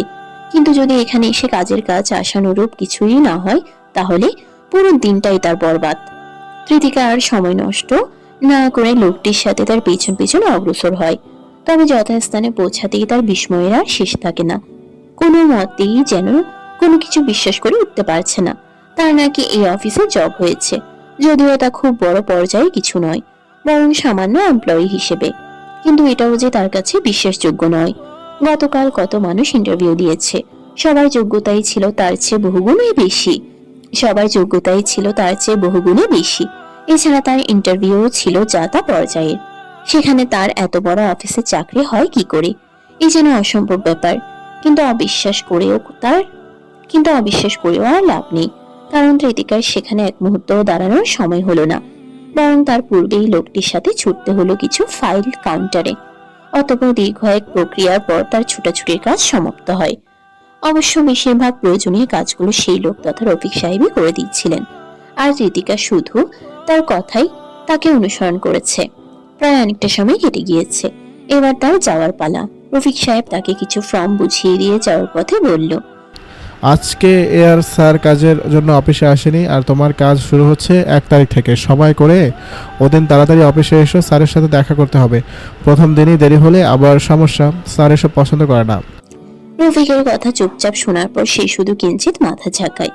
বর্তমানে তার একই সাথে আনন্দ কিংবা চিন্তা দুটোই হচ্ছে। একবার মনে হচ্ছে এইসব স্বপ্ন, আবার মনে হচ্ছে এইসবই সত্য। আর এটা যদি সত্য হয় তবে যেন এই যাত্রায় তার জীবন সার্থক।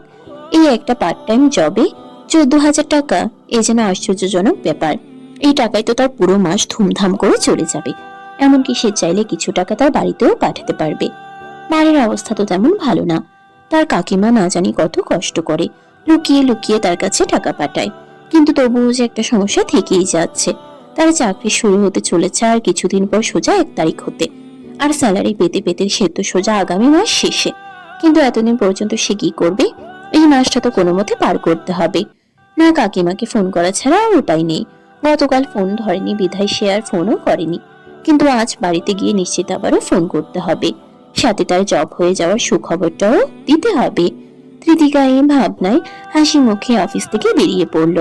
কিন্তু এই মধ্য দুপুরে হেঁটে হেঁটে বাড়ি ফেরা যেন তার পক্ষে আর সম্ভব হলো না। অল্প কিছুটা পথ যেতেই তার দুর্বল শরীর ঝিমঝিম করে হেলতে দুলতে শুরু করে। মাথাটা বারংবার চক্কর দিচ্ছে যেন। এমন অবস্থায় নিজেকে একা সামলানো দায়। সে আর উপায় না পেয়ে ব্যাগ হাতড়ে দেখে 60 টাকার মতো পড়ে আছে। এখন যদি গাড়ি করে বাড়ি যেতে চায় তবে তার এই পুরো টাকাটাই খরচ পড়বে।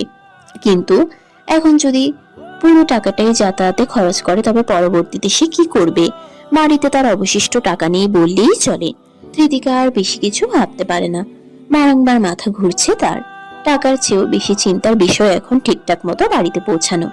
এই অজানা শহরে রাস্তায় জ্ঞান হারিয়ে পড়ে থাকলে তাকে উদ্ধার করে ঠিকঠাক মতো বাড়ি ফেরানোর মতো কেউ নেই। এতটাই একা সেই শহরে। টাকার হিসাব মাথা থেকে ঝেড়ে সে একটা রিক্সা নিয়ে চলল তার বাড়ির উদ্দেশ্যে। টাকা গেলে যাক, আগে সুস্থ মতো বাড়ি পৌঁছানো জরুরি, পরে চিন্তা না হয় পরেই করা যাবে। কৃতিকার ভাগ্যটা আজ এতই খারাপ যে করা রোদ্দুরেও রাস্তায় বিশাল এক যানজট লেগে রয়েছে। রিক্সা নিয়েও যেন কৃতিকার খুব বেশি একটা লাভ হলো না। এই রৌদ্রময় দুপুরে ট্রাফিক জ্যামের মাঝে আটকা পড়ে থাকতে হলো দীর্ঘ সময়। যার পুরো সময়টাই হুড়তোলা রিক্সায় বসে সে দীর্ঘ শ্বাস ফেলে নানান হিসেব নিকেশ করতে লাগলো। এভাবে দীর্ঘ সময় পর প্রায় সন্ধ্যা বিকেলে তার বাড়ি ফেরার সৌভাগ্য হলো। সারাদিন না খেয়ে থাকায় চোখে এখন সে সবকিছু ঝাপসা দেখছে। রিক্সা হতে নিচে পা ফেলতেই যেন তার সম্পূর্ণ দুনিয়াটা এক পাক ঘুরে গেল। এরই মাঝে আবার ব্যাগ থেকে 60 টাকা বের করে রিক্সাওয়ালাকেও দিতেও যেন তার বেশ অনুশোচনা হলো। কিন্তু এরপরও তার বিপত্তি কমে না। এত যানজট ঠেলা দীর্ঘ রাস্তা পেরিয়ে আসায় রিক্সাওয়ালা মামা গুনে গুনে আরো 40 টাকা বেশি চেয়ে বসলো। এতেই যেন তেতিকার মাথায় যেন আকাশ ভেঙে পড়লো। এই মুহূর্তে আবার 40 টাকা কোথায় পাবে? তার ঘরে হয়তো শেষ 100 টাকা পড়ে রয়েছে। এটা তার শেষ সম্বল। রিক্সাওয়ালা যেভাবে টাকার জন্য জেগে বসেছে তাতে বাদবাকি টাকা না দিয়েও উপায় নেই। শেষমেশ সে বাধ্য হয়ে রিক্সাওয়ালাকে অনেক অনুরোধ করলো, তবুও কোনো লাভ হলো না। সে আরো বেশি বিপত্তিকর পরিস্থিতিতে পড়ে যায়। পরক্ষণে আর দেরি না করে রিক্সাওয়ালাকে বাড়ির বাহিরে রাস্তায় রেখে এসে চলে যায় ঘর থেকে টাকা আনতে। কিন্তু নিচতলা অব্দি আসতেই তার পা থমকে যায়। নিচতলার বাড়িওয়ালার বাসার সামনে তার আসিফ ভাই দাঁড়িয়ে। উঁচু লম্বা সুষম দেহের এক সুদর্শন পুরুষ। হাসি খুশি তার মুখশ্রী, তবে কপালে কিঞ্চিত দুশ্চিন্তার ভাঁজ। কিন্তু সে ভাঁজ যেন কৃতিকাকে দেখা মাত্রই মিলিয়ে যায়। সে কিছুটা স্বস্তির নিঃশ্বাস ফেলে কৃতিকার দিকে এগিয়ে আসে। কিরে, এতক্ষণ কোথায় ছিলি? সে কতক্ষণ হলো তোকে ফোন দিচ্ছি। তোর ফোন কোথায় রে? তোর হুঁশ আছে এখনো? সে কখন থেকে তোর জন্য টেনশন করে যাচ্ছি। এতদিন পর এখানে এসে দেখি তুই নেই। আমি তো ভেবেই কুল পাচ্ছি না তোর কি থেকে কি হলো। আসিফ হলো কৃতিকার সেই কাকিমা তথা আমিনার একমাত্র ছেলে, যার সাথে বিয়ে দিয়ে কৃতিকাকে বৌমা করতেই আমিনার এত সব তোড়জোড়। তবে এই বিয়ের পরিকল্পনা নিয়ে আসিফ কিংবা কৃতিকা কেউই কিছু জানে না। তাদের কথোপকথন হতে সবকিছুই হয় ভাই বোন হিসেবে। আসিফ কৃতিকার চেয়ে বয়সে যথেষ্ট বড়। শহরের এক প্রান্তে মোটামুটি এক বড় কর্পোরেট কোম্পানিতে চাকরি করে। মাস শেষে যা পায় তা পরিমাণে খুব বেশি না হলেও ছেলেরা অনেক চমৎকার ব্যক্তিত্বের হওয়ায় এই পুরো টাকাটাই সে নির্দ্বিধায় তার বাড়ির মানুষগুলোর জন্যই খরচ করে। আর এখন তার দায়িত্বের মাঝে তৃতিকাও অন্তর্ভুক্ত হলো। তৃতিকা খেয়াল করে দেখলো তার আসিফ ভাই বাড়িওয়ালার সাথে হাসি খুশি মনে কথা বলছিল।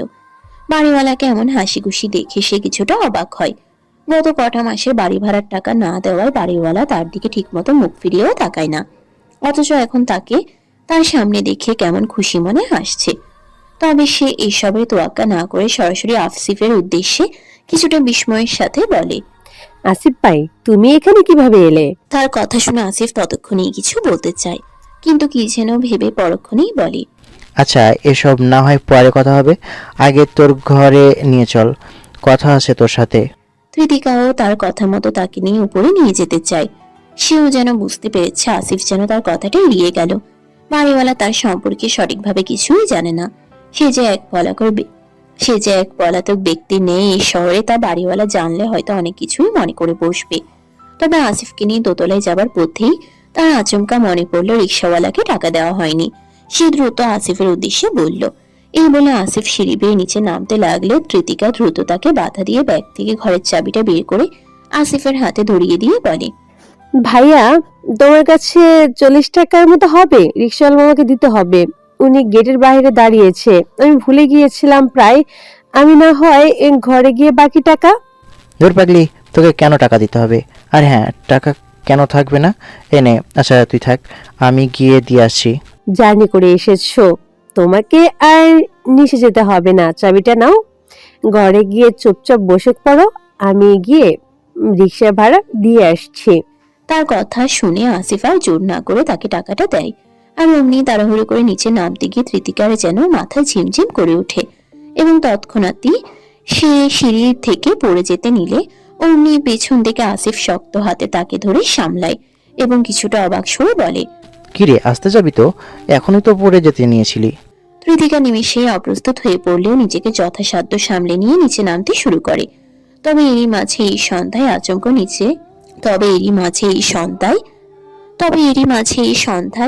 আচমকা নিচে বাড়িওয়ালার সে বখাটে ছেলের সামনাসামনি হতে হয় তাকে। ছেলেটা সিগারেটে ধোঁয়া তুলতে তুলতে তার বাসার দিকে যাচ্ছে, আর অমনি মাঝ রাস্তায় এসে তৃতিকা তার সামনে পড়ে।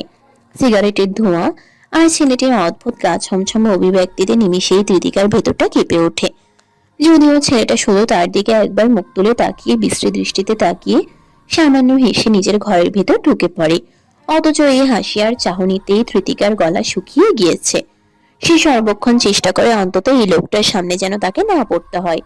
তবুও তার অভাগা কপালে এই লোকটির সাথে কোনো না কোনো ভাবে দেখা হয়েই যায়। তৃতিকা আর এসব নিয়ে বেশি ভাবতে চায় না। দ্রুত টাকাটা রিক্সাওয়ালাকে দিয়ে সে দ্রুতই দোতলায় চলে আসে। চাকরিটা সত্যি সত্যি কপালে থাকলে সে মরে গেলেও আর এই বাড়িতে থাকবে না। বাড়িওয়ালাকে সব টাকা শোধ করে দিয়ে যত দ্রুত সম্ভব এই বাড়ি থেকে চলে যাবে। ছোট্ট ঘরের এক কোণে অত্যাধিক পরিমাণে শাকসবজি মশলা বাজারের ব্যাগ জড়সড় করে রাখা। আসিফ এখানে আসার পূর্বে তার মায়ের কথা মতো সবকিছুই কিনে এনেছে তৃতিকার জন্য। তৃতিকার খোঁজ বাকিদের মতো সেও জানতো না, তবে গতকাল রাতে হুট করে তার মা তাকে তার খোঁজ সহ কিছু টাকা পাঠিয়ে দেয়। তখন সে অত্যাধিক পরিমাণে বিস্মিত হলেও শেষমেশ তৃতিকার খোঁজে তার বাড়ি অবধি চলে আসে। কিন্তু এখানে এসে এই ছোট্ট ঘরের হাল দেখে সে বেশ অবাক হয়। তারা এখন সব হারিয়ে পূর্বের তুলনায় নিম্নবিত্তের আওতায় চলে এলেও তাদের পরিবারের কেউই কখনো এমন পরিবেশে এমন জায়গায় থাকেনি। অথচ তালুকদার বাড়ির মেয়েরা আজ এই অবস্থা দেখে সে বেশ আশ্চর্য হয়। আসিফ তৃতিকার ভাঙাচোরা বিছানার এক পাশে চুপচাপ বসে আছে। তৃতিকা তার জন্য আনা চাল ডাল থেকে অতি দ্রুত রান্না বসিয়ে দিয়েছে। তৃতিকাকে এখানে দেখে আসিফ যেমন বিস্মিত, তেমনি আসিফের এখানে আসাটা যেন তৃতিকার কাছেও বেশ অবাক করার মতো। তৃতিকা ঘরের এক পাশে রান্না করতে করতে আসিফের উদ্দেশ্যে বলে, আসিফ ভাই, তোমাকে এত সব কিছু কে আনতে বলছে? আমি একা একা এত সব কদিন খাবো? ওর কথা শুনে আসিফ চারপাশের ভাঙাচোরা দেওয়াল হতে নজর সরিয়ে সরাসরি তৃতিকার দিকে ফিরে তাকায়। কিছুটা নিষ্পৃহেই বলে ওঠে, এত কিছু কোথায়? অল্পই তো নিয়ে এলাম। আর হ্যাঁ শোন, তোর এখানে যে ফ্রিজ নাই তা মা বলেছিল, তাই কিছু মাছ আর মাংস তোর বাড়িওয়ালাকে বলে তাদের ফ্রিজে রেখে এসেছি। মনে করে নিয়ে এসে রান্না করে খাস। আসিফের কথা শুনে তৃতিকা যেন ভূত দেখার ন্যায় চমকে উঠল। সে দ্রুত চুলোর কাছ থেকে সরে এসে আসিফের কাছে এসে বলে, এটা তুমি কি করছো? তুমি জানো? তৃতিকার এমন অভিব্যক্তিতে আসিফ কিছুটা ভরকে গিয়ে বলে, কেন রে, কি করলাম আবার? ওনারা ভাড়াটিয়াদের জিনিসপত্র না বলে খেয়ে নেয়, এজন্যই কারোর প্রয়োজন পড়লেও তাদের বাড়ির ফ্রিজে কিছু রেখে আসে না। তৃতিকার এহেন কথা শুনে আসিফের মুখের আকৃতি যেন বিগড়ে যায়। কপাল কুঁচকে আশ্চর্যের স্বরে বলল, বলিস কি রে, এ কেমন লোকজন রে বাবা! আর দুনিয়াতে এত বাড়িঘর থাকতে এমন অদ্ভুত বাড়িতে থাকো সইবা কেন? তো কি করব, আর উপায় কি? উপায় কি মানে? আচ্ছা শোন, তোর বাড়ি ভাড়া হয়তো বাকি ছিল, বাড়িওয়ালার কাছে যেতেই বকেয়া টাকা চেয়ে বসেছিল, তাই আমি ওটা দিয়ে এসেছি। আসিফের এই কথা শুনে তৃতিকা যেন কিছুটা বিরক্তই হলো। সে বিরক্তিকর স্বরে আসিফের উদ্দেশ্যে আওড়ায়, তোমাকে এসব কে করতে বলেছে? আর তোমাকে এইখানে আসতেই বা কে বলেছে শুনি? নিশ্চয়ই কাকিমা বলেছে, তাই না? তো আর কে বলবে? গতরাতে মা কিছু না বললে আমি তো কিছু জানতেও পারতাম না। দেখেছো তোমার মাটা কেমন? কাল কতবার ফোন করলাম অথচ ধরলো না। আর এদিকে ছেলেকে পাঠিয়ে দিয়েছে এত সব বাজার সদাই নিয়ে আসতে। আচ্ছা হয়েছে, আর মেজাজ দেখাতে হবে না। এখন আমাকে এটা বল, এসবের মানে কি? পুরো গ্রাম মহল্লায় ছড়াছড়ি তালুকদার বাড়ির মেয়ে বাড়ি থেকে পালিয়ে গিয়েছে। এখন তো এমনও খবর বের হচ্ছে যে তুই নাকি কোথাকার ছেলের সাথে পালিয়ে চলে গিয়েছিস। এ নিয়ে সবার কত ছি কাণ্ড। অথচ কাল রাতে আচমকা মা ফোন করে বলল তুই নাকি এখানে আছিস। মা যে তোর খোঁজ জানে এতেই তো আমি আশ্চর্য হয়েছি। আবার বলেছে তোর বিষয়ে যেন কাউকে কিছু না বলি। আচ্ছা, আমাকে খুলে বলতো এসবের মানে কি? আসিফের কথায় ধৃতিকার কপালে চিন্তার ভাঁজ পড়ে। তার নামে যে গ্রামে এমন মিথ্যা অপবাদ ছড়িয়েছে এই ভাবতেই তার মনটা মিশিয়ে যাচ্ছে। তবে সে নিজেকে দৃঢ় রেখে একে একে সবকিছু আসিফকে বলতে শুরু করে। আসিফও সবকিছু শুনে প্রচন্ড অবাক হয়। তার মাই যে এত সব কিছু করেছে তা নিতান্তই আশ্চর্যের বিষয়। আবার ধৃতিকার পড়াশোনার জন্য এত কিছু করাতে মায়ের প্রতি তার একটা বিশেষ ভালো লাগাও কাজ করছে। কিন্তু এরই মধ্যে আবার তার কিছু বিষয় মাথায় এলেই সে কিছু একটা ভেবে নিয়ে ধৃতিকার উদ্দেশ্যে বলে, হ্যাঁ রে তৃতি, তুই কেন এত কষ্ট করছিস বলতো? কাকুর তো জমি জমা কম ছিল না, এখনো যা আছে তার সবটাই তো তোর। তাহলে এগুলো কাজে লাগালেই তো হয়। বাবা কাকাদের কাছ থেকে জমি জমাগুলো বুঝে নিলেই হয় না? আসিফের কথা শুনে ধৃতিকার কপাল খানিকটা কুঁচকে যায়। সে কিছুটা ভাবুক স্বরে বলে, বাবার কিসের জমি জমার কথা বলছো? আমি তো জমি, বাবা কাকাদের সবকিছু মহামারী আর নদী ভাঙনেই শেষ হয়েছে। তাহলে আরে কি বলিস এসব? তুই তো দেখি কিছুই জানিস না। আমাদের দাদা ভাইয়ের অনেকটা জমি বিক্রি করে অনেক আগে কাকা শহরের দিকে কিছু জমি জমা করে রেখেছিল। এই নিয়ে দাদা ভাই আর কাকার মাঝে কিছুদিন দ্বন্দ্ব হয়েছিল। যদিও আমি এসব কিছু বেশি জানি না, কারণ তুই তো জানিসই এত বড় হওয়ার পরেও বাবা কাকাদের এসব বিষয়ে আমার হস্তক্ষেপ পছন্দ করে না। যেখানে আমি কখনো তাদের এসব বিষয়ে মাথা ঘামাই না।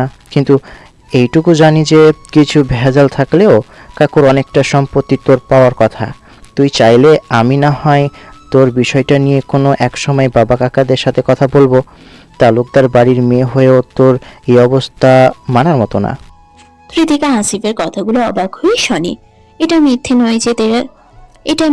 নয় যে তার কাকারা জমি জমার বিষয়ে এখনো ছেলে সন্তানদেরকেও হস্তক্ষেপ পছন্দ করে না। এটা মিথ্যে নয় যে তার কাকারা জমি জমার বিষয়ে এখনো ছেলে সন্তানদেরও হস্তক্ষেপ পছন্দ করে না। সেখানে তো সে হলো মেয়ে, যথারীতি তার এসব বিষয় নিয়ে ভাবার মতো কোনো সুযোগও হয়নি। তবে আসিফের কথাটাও সে ফেলতে পারল না। ঘটনা যদি সত্যি হয় তবে এটার তো একবার খোঁজ খবর চালাতে হবে। আপাতত এসব থাক, পরে না হয় সময় করে একবার তার কাকিমার সাথে এসব নিয়ে আলোচনা করা যাবে। আপাতত সে তার যথাসাধ্য চেষ্টায় আসিফের জন্য রাতের রান্না করে, এক প্রকার জোর করিয়ে খাইয়ে দাইয়ে আপ্যায়ন করে। এদিকে আসিফ আর বেশি রাত না করেই ধৃতিকাকে কিছু টাকা দিয়ে বাড়ি থেকে চলে যায়। যদিও ধৃতিকা তার চাকরির বিষয়ে বলে আসিফ যথেষ্ট খুশি হয়, তবুও সে কিছু টাকা বেশি দিতে বলে না। আজ রাতে বেশ ভালোই রান্না বান্না হয়েছে ধৃতিকার ছোট্ট ঘরখানায়। রাতের খাবার দাবার শেষ করে বিছানার এক কোণায় চুপটি করে বসে রয়েছে সে।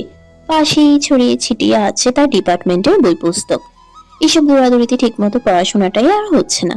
তবুও আজ আসিফ যাবার পর প্রায় অনেকটা সময় নিয়ে পড়ার চেষ্টা করলেও কেন যেন পড়ায় মন বসছে না। এরই মাঝে সে তার মন ভালো করার মানুষ তথা আমিনা কাকিমাকে ফোন করে। আজ ভাগ্যক্রমে প্রথম কলেই আমিনা ফোনটা ধরে। শুরুতেই বিস্তৃত সালাম বিনিময়ের পর আমিনা হাসি খুশি অভিব্যক্তিতে ধৃতিকার উদ্দেশ্যে বলে, হ্যাঁ রে তৃতি, আশিফ আজ তোর ওখানে গিয়েছিল তো? ঠিক মতো বাজার সদাই করে দিয়েছে? কোনো কিছু লাগলে এখন থেকে সোজা ওকে ফোন করবি, ও তোর কাছে সব কিছু নিয়ে হাজির হবে।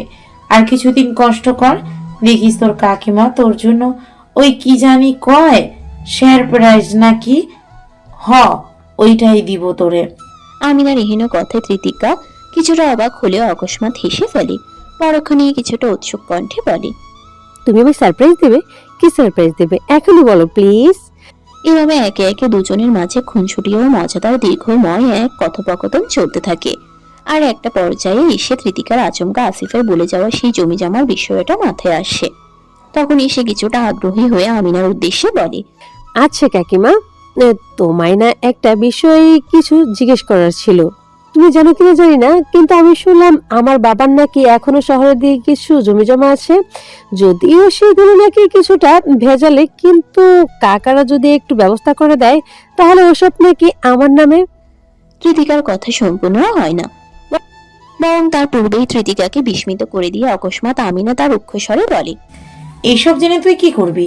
তোকে এইসব বিষয়ে কে বলেছে শুনি? আচমকা তার কথার স্বর এমন পাল্টে যেতে দেখে ধৃতিকা খানিকটা অবাক হয়। তবুও সে নিজেকে তটস্থ করে বলে, কেন কাকিমা, আমি কিছু ভুল? হারাম জাদি, তোর জন্য এত কিছু করতেছি তবুও তোর হয় না? ওই এক টুকরো জমি জমা কি আছে, ওটার জন্যই এখন খামচা পারিস? সারি হত ছাড়ি। আবার যদি কখনো দেখেছি এসব নিয়ে মাথা পিড়াপিড়ি করতেছিস, বিশ্বাস কর এই আমি না তোরে মাটিতে গাইডা রাখবো কইয়া দিলাম। পড়তে পাঠাইছি, মন দিয়া পড়, নয়তো আর বেশি কিছু কইলাম না। কাকিমা, ঋতিকার কথা বলার যেন কোনো সুযোগই হয় না। আকস্মিক এমন ঘটনা যেন তার কাছে স্বপ্নের মতো ঠেকছে। তার কাকিমা এইমাত্র তাকে এইসব কথা বলল, এসব সে কি করে বিশ্বাস করবে? শুধুমাত্র এই জমি নিয়ে এটুকু জিজ্ঞেস করায় তাকে তার কাকিমা এত কথা শুনিয়ে দিল। আসলে সবাই তার কাছে চাইটা কি? এমন কি হয়েছে যা সে জানে না? ঋতিকা এত কিছু ভেবে উঠতে পারে না। তার চোখ বেয়ে অনর্গল পানি পড়ছে, যেন হঠাৎ করেই সবকিছু বদলে গিয়েছে। এতদিন যাকে ভরসা করে পাশে পেয়েছে সেই কাকিমার মুখ থেকে এমন কথাগুলো শুনে ঋতিকা ভেতরে ভেতরে তীব্রভাবে ভেঙে পড়েছে। কেমন একটা চাপা কষ্ট আর অপমান বোধ তার বুকের মধ্যে জমাট বেঁধে আছে। সে চুপ করে বসে থাকে, কিন্তু কিছু বলতে পারে না। ফর্সা গাল ভিজে সিক্ত হয়, নাকের পাঠা ফুলে লাল হয়ে ওঠে, আর সে শুধু ভাবতে থাকে এই দুনিয়ায় সে আসলে কার কতটা আপন। এমন কেউ কি আছে যে সত্যি সত্যি শুধুমাত্র তারই হবে, সবসময় সর্বক্ষেত্রে তার ভেতরটাকে বুঝবে, তাকে বিনা স্বার্থে ভালোবাসবে? আর এখনো এমন কি কি অজানা রয়েছে যা সে এখনো জানে না। বাতাস থমথমে হয়ে ওঠে, ঘরে নিস্তব্ধতার ভেতর শুধু ঋতিকার নিঃশব্দ কান্না আর একরাশ প্রশ্ন ছড়িয়ে থাকে, যা সর্বদা ন্যায় উত্তরহীন। সারা রাত নির্ঘুম কাটিয়ে আজ অনেকটা বেলা হয়ে গিয়েছে। গত কয়েকদিন হতে ঋতিকার চোখে ঘুম নেই। সে রাতের ঘটনার পর তার কাকিমার সাথে আর কোনো যোগাযোগ হয়নি ঋতিকার। নিজে থেকেই কয়েকবার ফোন করেও সাড়া পায়নি। এমনিতেই মন মেজাজ সব কেমন যেন বিগড়ে রয়েছে। এদিকে দেখতে দেখতে শেষমেশ মাস ফুরিয়ে নতুন মাসের 1 তারিখও চলে এসেছে, অথচ ঋতিকার সেদিকে তেমন খেয়াল নেই। এতদিন মন খারাপের সাথে ছিল তার কাকিমা, অথচ সে নিজেই এখন ঋতিকাকে কষ্ট দিচ্ছে। তার সাথে কথা বলতে না পারার কষ্টটাই ঋতিকার সবচেয়ে বড় কষ্ট। এইসব চিন্তা ভাবনা মাথা থেকে সরিয়ে ঋতিকা অফিসের জন্য তৈরি হতে শুরু করে। সেদিন রফিক সাহেব ভালো করেই বলে দিয়েছিলেন যেন সকাল সকাল অফিসে আসে, অথচ আজ প্রথম দিনেই তার দেরি হবার সম্ভাবনা। আর মাঝে যদি ট্রাফিক জ্যামে আটকে পড়ে তবে আর আজ রক্ষা পায় কি করে? ঋতিকা একটুও সময় নষ্ট না করে ব্যাগে কিছু টাকা নিয়ে অফিসের উদ্দেশ্যে রওনা দেয়। এবার অবশ্য পুরো রাস্তা হেঁটে যাবার মতো সিদ্ধান্ত সে নিল না। হাতে টাকা পয়সা বেশ ভালোই আছে। যথারীতি সে যাবার জন্য একটা রিক্সা ভাড়া করলো। অফিসে আসা মাত্রই আবার রফিক সাহেবের সাথে তার দেখা। এবার অবশ্য তিনি ঋতিকাকে বেশি কিছু বলার সুযোগ দিলেন না, কারণ ঋতিকার আসতে নির্দিষ্ট সময়ের চেয়ে বেশ অনেকটা দেরি হয়ে গিয়েছে, অথচ তার আরো অনেক আগেই আসার কথা ছিল। ফলাফল স্বরূপ তাকে নিয়ে যেন রফিক সাহেব নিজেই কিছুটা চিন্তিত। শুরুতেই সে ঋতিকার উদ্দেশ্যে বলল, সেদিন কতবার করে বলেছিলাম সময় নিয়ে সকাল সকাল অফিসে এসো। স্যারের নিয়মবর্তিতা মারাত্মক। না জানি তোমার কপালে কি আছে, চাকরিটা পাওয়ার আগেই হারালে এই কাহিনী বরবাদ। রফিক সাহেবের এহেন কথায় ঋতিকা কিছুটা ঘাবড়ে যায়। অবশ্য সে করবেই বা আর কি। তাকে কিছুটা ঘাবড়ে যেতে দেখে রফিক সাহেব ভারী শ্বাস ফেলে খানিকটা মলিন হেসে বলে, চিন্তা করো না, ঘাবড়ানোর কিছু নেই। তোমার কপালে চাকরিটা থাকলে অবশ্যই হবে, না থাকলে তবে তুমি কিন্তু বাকি সবার থেকে কিছুটা স্পেশাল। স্যার কিন্তু মানুষ দেখে মন গলে যাওয়ার মতো লোক না, অথচ তুমি সবার চেয়ে ছোট হয়েও সে তোমাকে চাকরির জন্য অফার দিয়েছে। তোমার ভাগ্য আছে বলতে হয়। ঋতিকা মনোযোগ দিয়ে চুপচাপ রফিকের কথাগুলো শুনল। মনে কিছু প্রশ্ন জাগলেও সেসব জিজ্ঞেস করার মতো আর সময় হলো না। বরং তার আগে রফিক সাহেব তাকে সিইওর চেম্বারে যাবার জন্য উদ্বেগের সহিত পাঠিয়ে দিলেন উচ্চতর একটি ভবনের শেষ প্রান্তে। কাজ ঘেরা এক বিশাল কক্ষে স্থাপিত সেই অফিস রুম যেন আধুনিকতাকে সযত্নে জড়িয়েছে আভিজাত্যের চাদরে। চারদিকের দেয়াল জুড়ে শোভা পাচ্ছে ধূসর ও নেভি ব্লু রঙের সংযমী সংমিশ্রণ, যার প্রতিটি ইঞ্চিতে ছড়ানো এক ধরনের কঠোর সৌন্দর্য, সংহত এবং নিয়ন্ত্রিত একেবারে যেন তা নির্দিষ্ট ব্যক্তির ব্যক্তিত্বেরই মতোই। কক্ষের মাঝখানে কালো অ্যাশ রঙের উডে তৈরি একটি বিশাল ডেস্ক, যার উপর রাখা সিগনেচার স্টাইলের মার্বেল পেপারওয়েট, লেদার কভার ডায়েরি, একটি কম্পিউটার ও অ্যারোমেটিক ক্যান্ডেল, যার সুগন্ধে ছড়াচ্ছে বারগান্ড আর চন্দনের হালকা মিশ্রণ। ডেস্কের পিছনে আছে একটি হাই ব্যাক লেদার চেয়ার। একে চেয়ারের চেয়ে রাজকীয় সিংহাসন বলাই শ্রেয়। ডান দিকে বিশাল কাচের জানালাটি খোলা শহরের দিকে মুখ করে আছে।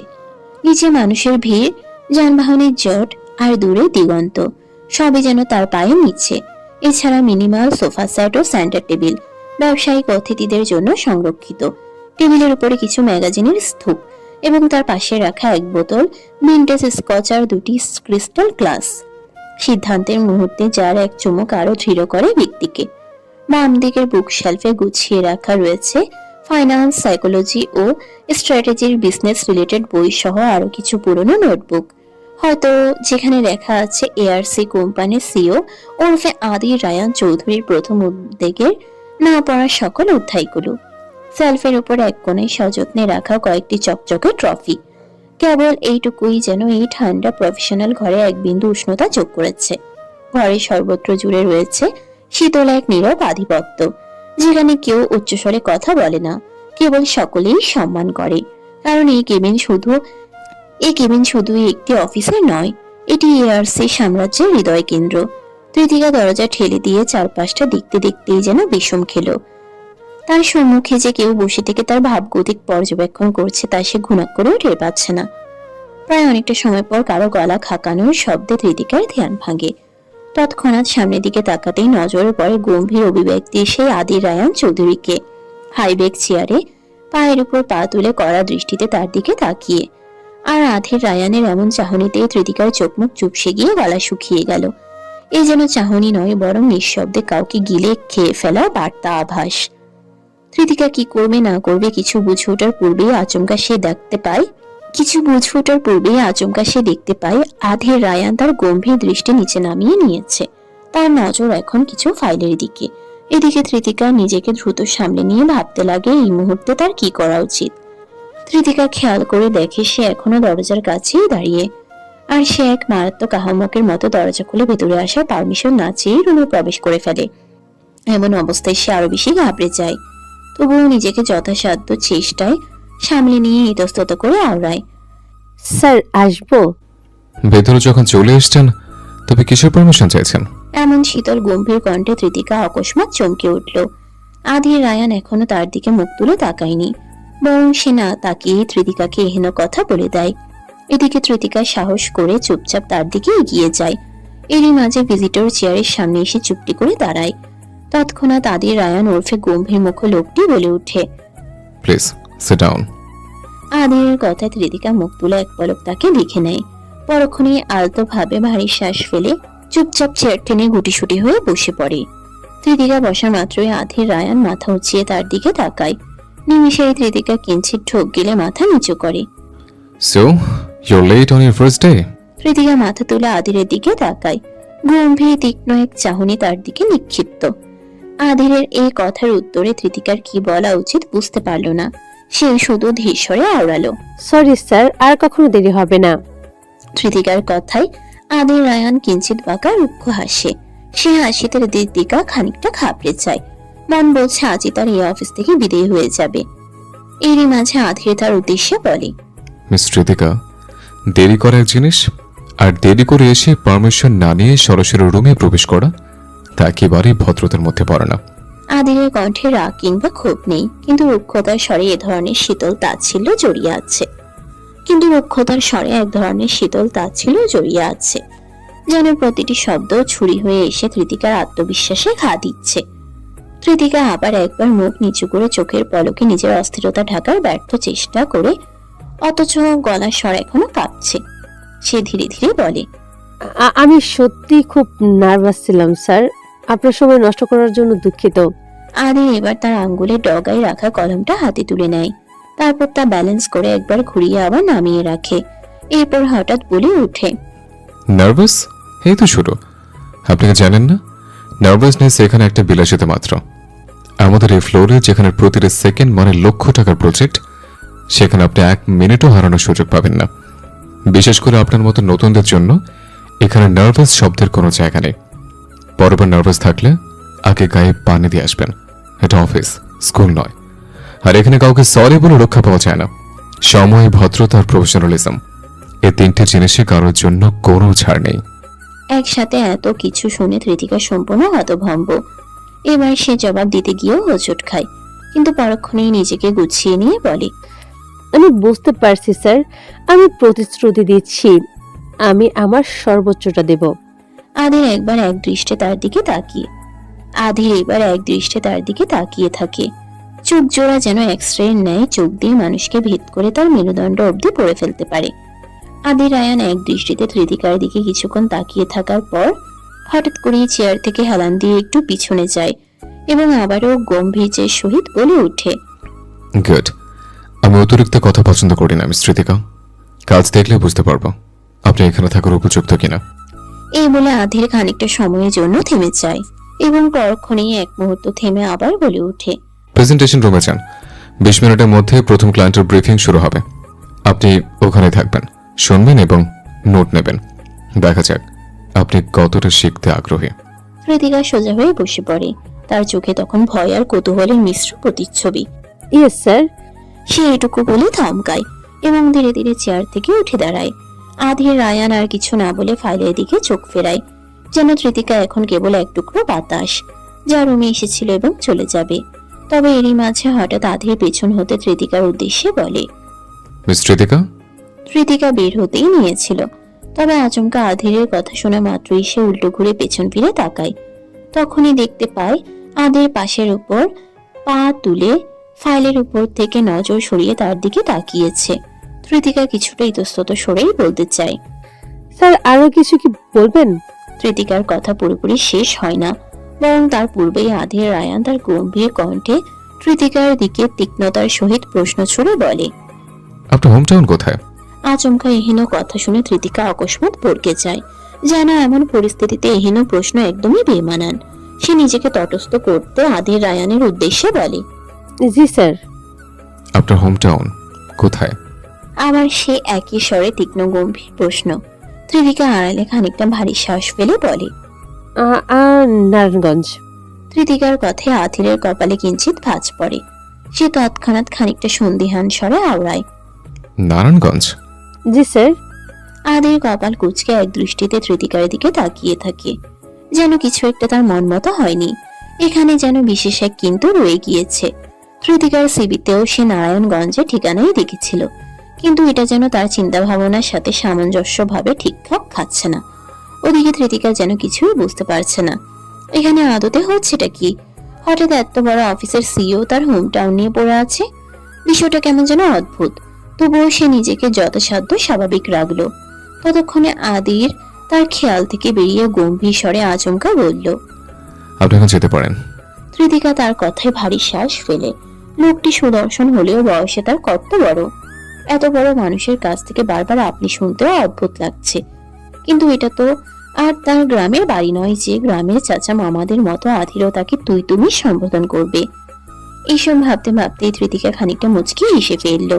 তার চিন্তা ভাবনা তার কাছে কিছুটা হাস্যকর ঠেকেছে। কৃতিকা ধীর পায়ে দরজা খুলে বেরিয়ে যায়, তবে বুকের ভেতর যেন এক অজানা ঝড় শুরু হয়ে গিয়েছে। এটাই ছিল তার প্রথম দিন এবং তার প্রথম সংঘর্ষই আদির রায়ানের সঙ্গে। তবে এটুকু সে এখনই বুঝে যায় এই মানুষটা সহজ কেউ না। ফলে সে এই মস্ত বড় অফিসের গম্ভীর মুখ সিইও ওরফে আদির রায়ান চৌধুরীর একটা বিশেষ নামও দিয়ে ফেলে। রুম থেকে বের হওয়া মাত্রই সে বিড়বিড় করে আওড়ায়, মিস্টার কারুস রায়ান চৌধুরী। এই বলেই সে নিষ্পৃহে হেসে ফেলে। আর তার এই হাসি রুমের ভেতর থেকে সিসিটিভির স্ক্রিনের দিকে তাকিয়ে একজোড়া চোখ দেখতে দেখতেই কপাল কুঁচকে ফেলে। আদির কৃতিকার বলা কথাগুলো না শুনলেও স্ক্রিনে তাকিয়ে কৃতিকাকে দেখতে দেখতেই আচমকা তার হাসিতে সে অবাক হয়। এই মেয়েটা তার কাছে বেশ অদ্ভুত, কেননা সামান্য ভার্সিটি পড়ুয়া মেয়েকে তো আর সে এমনি এমনি এই অফিসে জব দেওয়ার জন্য সিলেক্ট করেনি। এর পেছনে অবশ্যই কিছু কারণ রয়েছে, যা সম্পূর্ণ স্পষ্ট না হলেও কিছুটা রহস্যজনক। আর এই অফিস হলো কৃতিকার চেনা জগতের বাইরে কোনো এক শীতল রুক্ষ গ্রহ, যেখানে এই অফিসের বস হলো তার চেয়েও বেশি রহস্যজনক, যে রহস্যের সমাধান কেবলমাত্র সময়ের প্রতীক্ষাতেই জানা সম্ভব। কৃতিকা তার কাজ ঘেরা রুমে ডেস্কে বসে বসে নিজের কাজ করছে। সে মূলত পার্ট টাইম জব করতেই এসেছে, কেননা সকালে ভার্সিটি আর দুপুরের পর থেকে অফিসে কাজ না করলে ঢাকায় এসে পড়াশোনা করার স্বপ্ন পুরোটাই বৃথা যাবে। তবে আজ হয়তো পুরো দিনটাই তার অফিসেই কেটে যাবে। প্রথম দিনেই যে এতগুলো কাজ এসে কপালে জুটবে তা সে হয়তো কল্পনাতেও ভাবেনি। কৃতিকার তার কাজে বেশ মনোযোগী। অফিসের সিইও AR চৌধুরীর কেবিনের প্রায় পাশেই তাকে তার নির্দিষ্ট ডেস্ক দেওয়া হয়েছে, যা সিইও তথা আদির রায়ান চৌধুরীর কাজ খেলা রুম থেকে একদমই দৃশ্যমান। যদিও আধিরের রুমের গ্লাসগুলো রিফ্লেক্টিভ হওয়ায় শুধু আধিরই বাহিরে সবকিছু দেখতে পারে, কিন্তু বাহিরের কারো পক্ষেই তার রুমের ভেতরে কার্যক্রম বা কোনো কিছুই দেখা সম্ভব না। কৃতিকার পাশে তার সহকর্মী হিসেবে আরো একটি নতুন মেয়ে রয়েছে। মেয়েটির নাম সারা।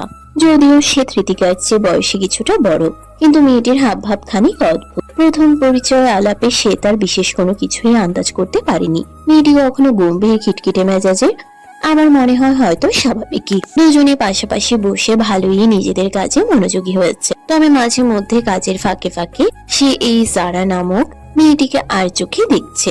যদিও টুকটাক কথা বলার ইচ্ছে তার রয়েছে, কিন্তু মেয়েটি অত্যাধিক পরিমাণে গম্ভীর হওয়ায় সে আর এই সাহস পাচ্ছে না। এরই মাঝে আচমকা জারার ফোনের একটা কল আসে। ফোনটা চেক করতেই তার কপাল কুঁচকে যায়। খানিকটা বিরক্তি নিয়ে সে কলটা রিসিভ করে। পরক্ষণে ফোনের অপর প্রান্ত হতে ব্যক্তির বলা কিছু কথা চুপ করে শোনার পর খানিকটা রুক্ষ স্বরে সে বলতে শুরু করে। আপনাদের সমস্যাটা কি? আমি কতবার বললাম আমার নতুন জব হয়েছে, এই মুহূর্তে আমি টিউশনিতে কন্টিনিউ করতে পারবো না, আর আমিও চাইছিও না। ঠিক আছে, আমি তেমন কাউকে পেলে অবশ্যই ব্যস্ততা ব্যবস্থা করব। এটুকু বলেই যারা তার ফোনটা রেখে দেয়। খানিকটা বিরক্তির শ্বাস ফেলে রুক্ষ স্বরে আওড়ায়, যত সব, এতবার করে বলছি আমি টিউশনি করাতে পারবো না, আর এনারা মানছেই না। খালি বাচ্চার পরীক্ষার সামনে, বাচ্চার পরীক্ষার সামনে। আরে বাচ্চার পরীক্ষার সামনে, তাতে আমি কি করব? আশ্চর্য লোকজন। জানার কথাবার্তাগুলো কৃতিকার কাছে বেশ অদ্ভুত লাগলো। সে কিছুটা সংকোচের সহিত জানার উদ্দেশ্যে বলল, কিছু মনে না করলে একটা কথা জিজ্ঞেস করি। কৃতিকার কথায় যারা তার দিকে ফিরে তাকায়। খানিকটা বিরক্তি ও সন্দেহান স্বরেই বলে ওঠে, বলো। একটু আগে তুমি যে ফোন করে কথা বলছিলে, মানে বলতে চাচ্ছিলাম, তুমি কি তোমার কোনো টিউশনি ছেড়ে দিয়েছো? কৃতিকার সংকোচমূলক কথার স্বরে যারা কিছুটা ভারী শ্বাস ফেলে বলে, কিন্তু এরা আমার পিছুই ছাড়ছে না। এমনিতেই একটা গাধা বাচ্চাকে পড়াতে হয়, ঠিকমতো পড়াশোনা করে না, আবার সামনের মাসে তার পরীক্ষা। এখন আমি টিউশনি ছেড়ে দিয়েছি বলে তাদের কত কাহিনী। এই মুহূর্তে আমার টিউশনি ছেড়ে দেওয়া নাকি ঠিক হচ্ছে না? আচ্ছা তুমিই বলো, আমার টিউশনি আমি যখন ইচ্ছে তখন ছাড়বো, তাতে ওনাদের কি? আর বাচ্চার কবে কিসের পরীক্ষা, পাশ করবে নাকি ফেল করবে, তা কি টিউশনি ছাড়ার পরও আমার দেখার বিষয়? মোটেও না। আবার বলছে আমাকেই নাকি নতুন টিউটর খুঁজে দিতে হবে। চত্ব সব ফাউল লোকজন। প্রচন্ড বিরক্তির সহিত এই কথাগুলো বলে সারা ভারী শ্বাস ফেলে নিজের কাজে মনোযোগী হয়। এমনিতেই সে নামি দামি এক প্রাইভেট বিশ্ববিদ্যালয়ের শিক্ষার্থী। যথারীতি এসব টুকটাক টিউশনি পড়াতে নিয়েছিল শখের বশে। এখন এত বড় অফিসে জব হওয়ায় টিউশনির মতো ব্যাপারগুলো তার কাছে বড়ই তুচ্ছ হয়ে গিয়েছে। এদিকে তৃতিকাও মেয়েটির এমন কথাবার্তা শুনে কিছুটা অবাক হয়। অবশ্য তার বেশি কিছুও বলার সুযোগ নেই। এই শহরে কত বিচিত্র মন মানসিকতার মানুষজন রয়েছে, এই শহরে কত বিচিত্র মন মানসিকতার মানুষজন যে রয়েছে, এই শহরে কত বিচিত্র মন মানসিকতার মানুষজন যে রয়েছে তা তৃতিকা পুরোপুরি জানতে না পারলে এই কয়েকদিনে কিছুটা হলেও আন্দাজ করতে পেরেছে। তবে সে এইসব বিষয় রেখে যারার একটি কথাকে বিশেষ প্রাধান্য দিয়ে সরাসরি তার উদ্দেশ্যে বলল, তুমি যদি কিছু মনে না করো, তাহলে আমি কি ওই টিউশনটা ব্যাপারে আরো কিছু জানতে আগ্রহী। যেহেতু তুমি বললে তাদের নতুন টিউটর লাগবে। কৃতিকার কথার স্বরেই যারা খানিকটা সন্দিহান ও আনন্দের উদ্বেগে বলে ওঠে, তুমি পড়াবে নাকি? যদি বলো তাহলে আমি তোমাকে তাদের নাম্বার আর ঠিকানাটাও দিয়ে দিতে পারি। তুমি পড়ালে হয়তো আমার মাথা থেকে আপদটা বিদায় হবে। জারার কথা শুনে তৃতিকা অপ্রস্তুত ভঙ্গিতে আলতো হাসে। পরক্ষণে জারার কাছ থেকে টিউশনের ঠিকানা ও ফোন নাম্বারটা জেনে নিয়ে কিছুটা খুশি মনে ভারী শ্বাস ফেলে। শুক্রবার ব্যতীত প্রতিদিন অফিস শেষে সন্ধ্যা বিকেলের দিকে একটা ক্লাস 3 পড়ুয়া বাচ্চাকে পড়াতে হবে এবং বিনিময়ে এই টিউশনির জন্য পাবে ৬,০০০ টাকা। হয়তো তার জন্য কিছুটা প্রেশার হয়ে যাবে, কিন্তু মাস শেষে অফিসের ১৪,০০০ আর এই একটা টিউশনির জন্য ৬,০০০, সব মিলিয়ে ২০,০০০। এটা তার জন্য অনেক বড় কিছু। কৃতিকার ধ্যানে মগ্ন হয়ে ভাবনা চিন্তার মাঝেই একজোড়া চোখ তীক্ষ্ণ দৃষ্টিতে তার দিকে তাকায়। অফিসের বস তথা আদি রায়ান তার কাজ ঘেরা বিশাল রুম হতে তির্যক চাহনিতে তার দিকে তাকিয়ে তাকে পর্যবেক্ষণ করছে। কিছু তো একটা অদ্ভুত বিষয় রয়েছে এই মেয়েটার মাঝে, কিন্তু সে ঠিক হিসেবটা মেলাতে পারছে না। না, কিছু একটা তাকে করতে হবে, আর সেটা খুব শীঘ্রই। এই ভেবে আধের দীর্ঘশ্বাস ফেলে। তৃতিকার দিক থেকে নজর সরিয়ে নেয়, অথচ রিফ্লেক্টিভ গ্লাস হওয়ায় তৃতিকা কিংবা অন্য কেউই আধের কোনো কার্যক্রমই দেখতে পায় না।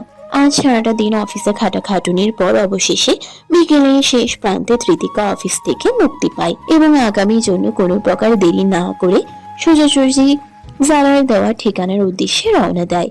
কেননা অফিস শেষ হতেই সে তার কাঙ্ক্ষিত টিউশনির জন্য নির্দিষ্ট নাম্বারে কল করে, তার বিষয়টা জানায় এবং গার্ডিয়ানও অত্যন্ত বিনয়ী ও আনন্দের সহিত তাকে তাদের বাড়ির ঠিকানায় যেতে বলে। তাই তৃতিকা কোনো দেরি না করেই সেই ঠিকানায় গিয়ে পৌঁছায়। অফিস থেকে কাছে হলেও জায়গাটা তার বাড়ি হতে বেশ দূরে। এদিকে সারাদিন না খেয়ে দিয়ে শরীরটা আবারও ঝিমঝিম করছে। আগে জানলে হয়তো বাড়ি থেকে খাবারের ব্যবস্থা করে আনতো, কিন্তু আজ আর তা হয়নি। আবার ক্যান্টিন থেকে কিছু খাওয়ার মতো সুযোগও হয়নি। ফলাফল স্বরূপ পেটে ক্ষুধা নিয়েই সে তার গন্তব্যে পৌঁছল।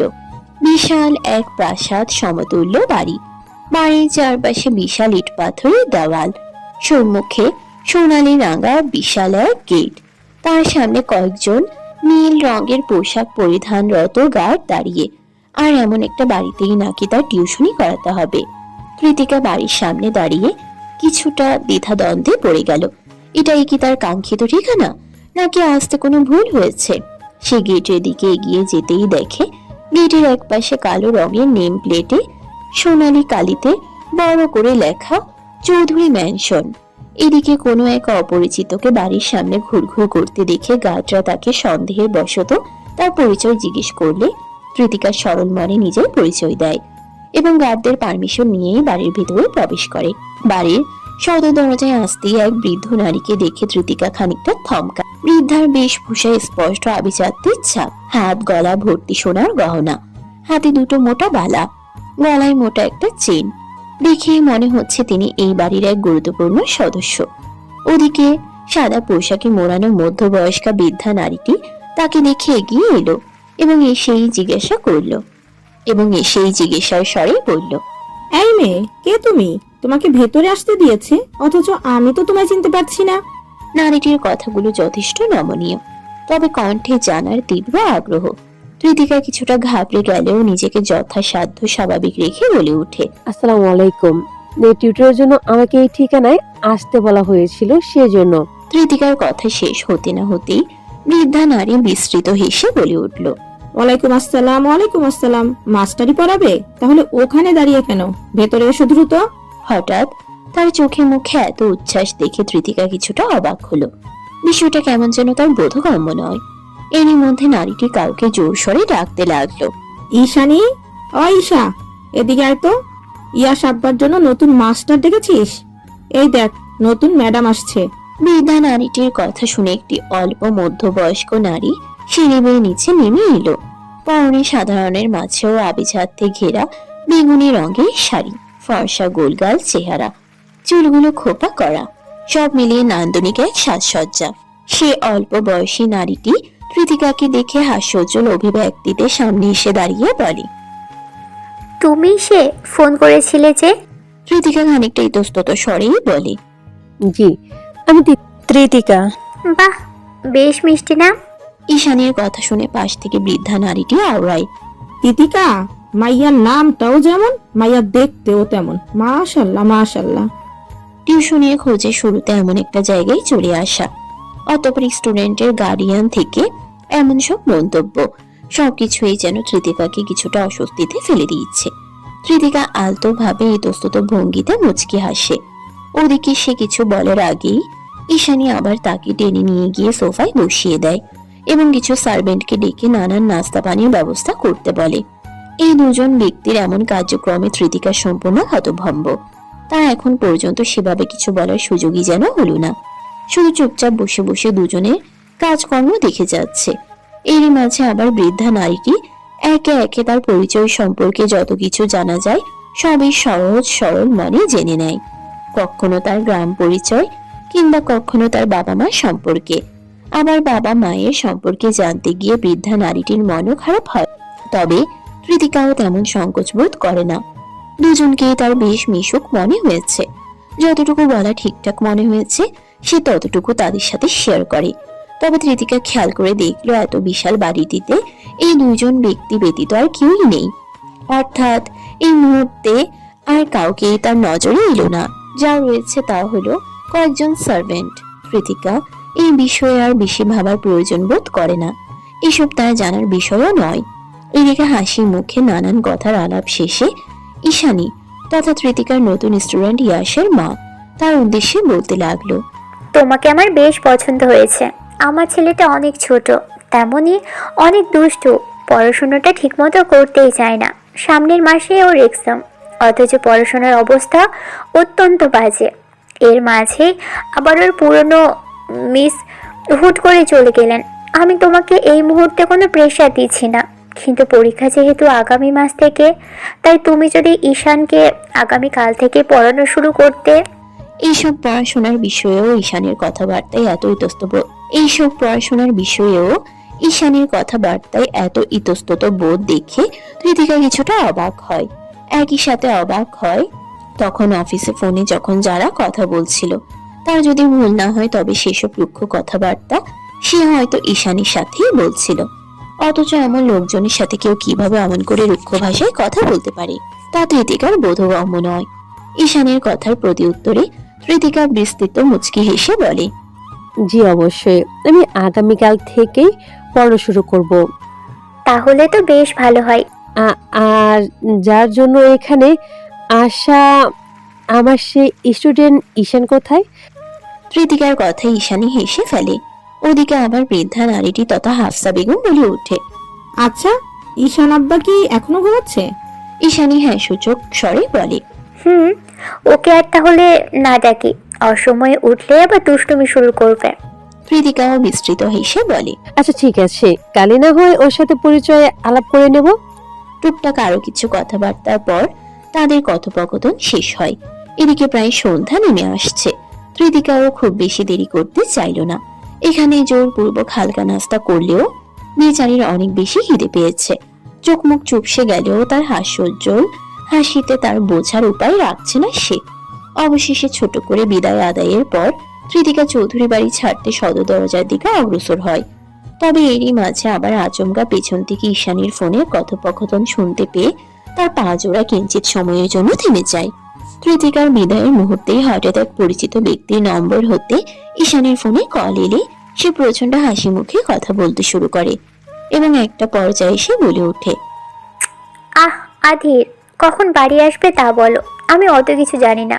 ইয়াস ঘুম থেকে উঠলেই তোমার জন্য পাগলামি শুরু করবে। আচমকা এই আধীর নামটাই কৃতিকার থমকে দাঁড়ানোর কারণ। সে কিছুক্ষণের জন্য দাঁড়ালেও পরক্ষণেই আবার পিছনে না ফিরেই বাড়ির সীমানা ত্যাগ করে এবং যেতে যেতে মনে মনে তার ছেলের সহিত বিড়বিড়িয়ে আওড়ায়, এই যে মিস্টার খারুজ দেখি সব জায়গায় রয়েছে, কি আশ্চর্য। কৃতিকা এই বলেই হেসে ফেলে। নিমিষেই দৃশ্যমান হয় তার চকচকে গ্যাস দাঁত। এছাড়া সেই ঈশানীর কথোপকথনে ভেবেই নিয়েছে এই আধীর হয়তো ঈশানীর স্বামী অর্থাৎ ইয়াসের বাবা। আর এই সকল ভাবনার মাঝে এসে অত্যাধিক খিদের দরুন মলিন হাসে একটা রিক্সা নিয়ে তার বাড়ির উদ্দেশ্যে রওনা দেয়। এখন গিয়েই চুলোয় রান্না বসিয়ে খেয়ে দিয়ে পড়তে বসতে হবে, কেননা এই বয়সে এইটুকু পরিশ্রম না করলে কি আর তার ভবিষ্যৎ সাফল্যের আলোয় উজ্জ্বল হবে?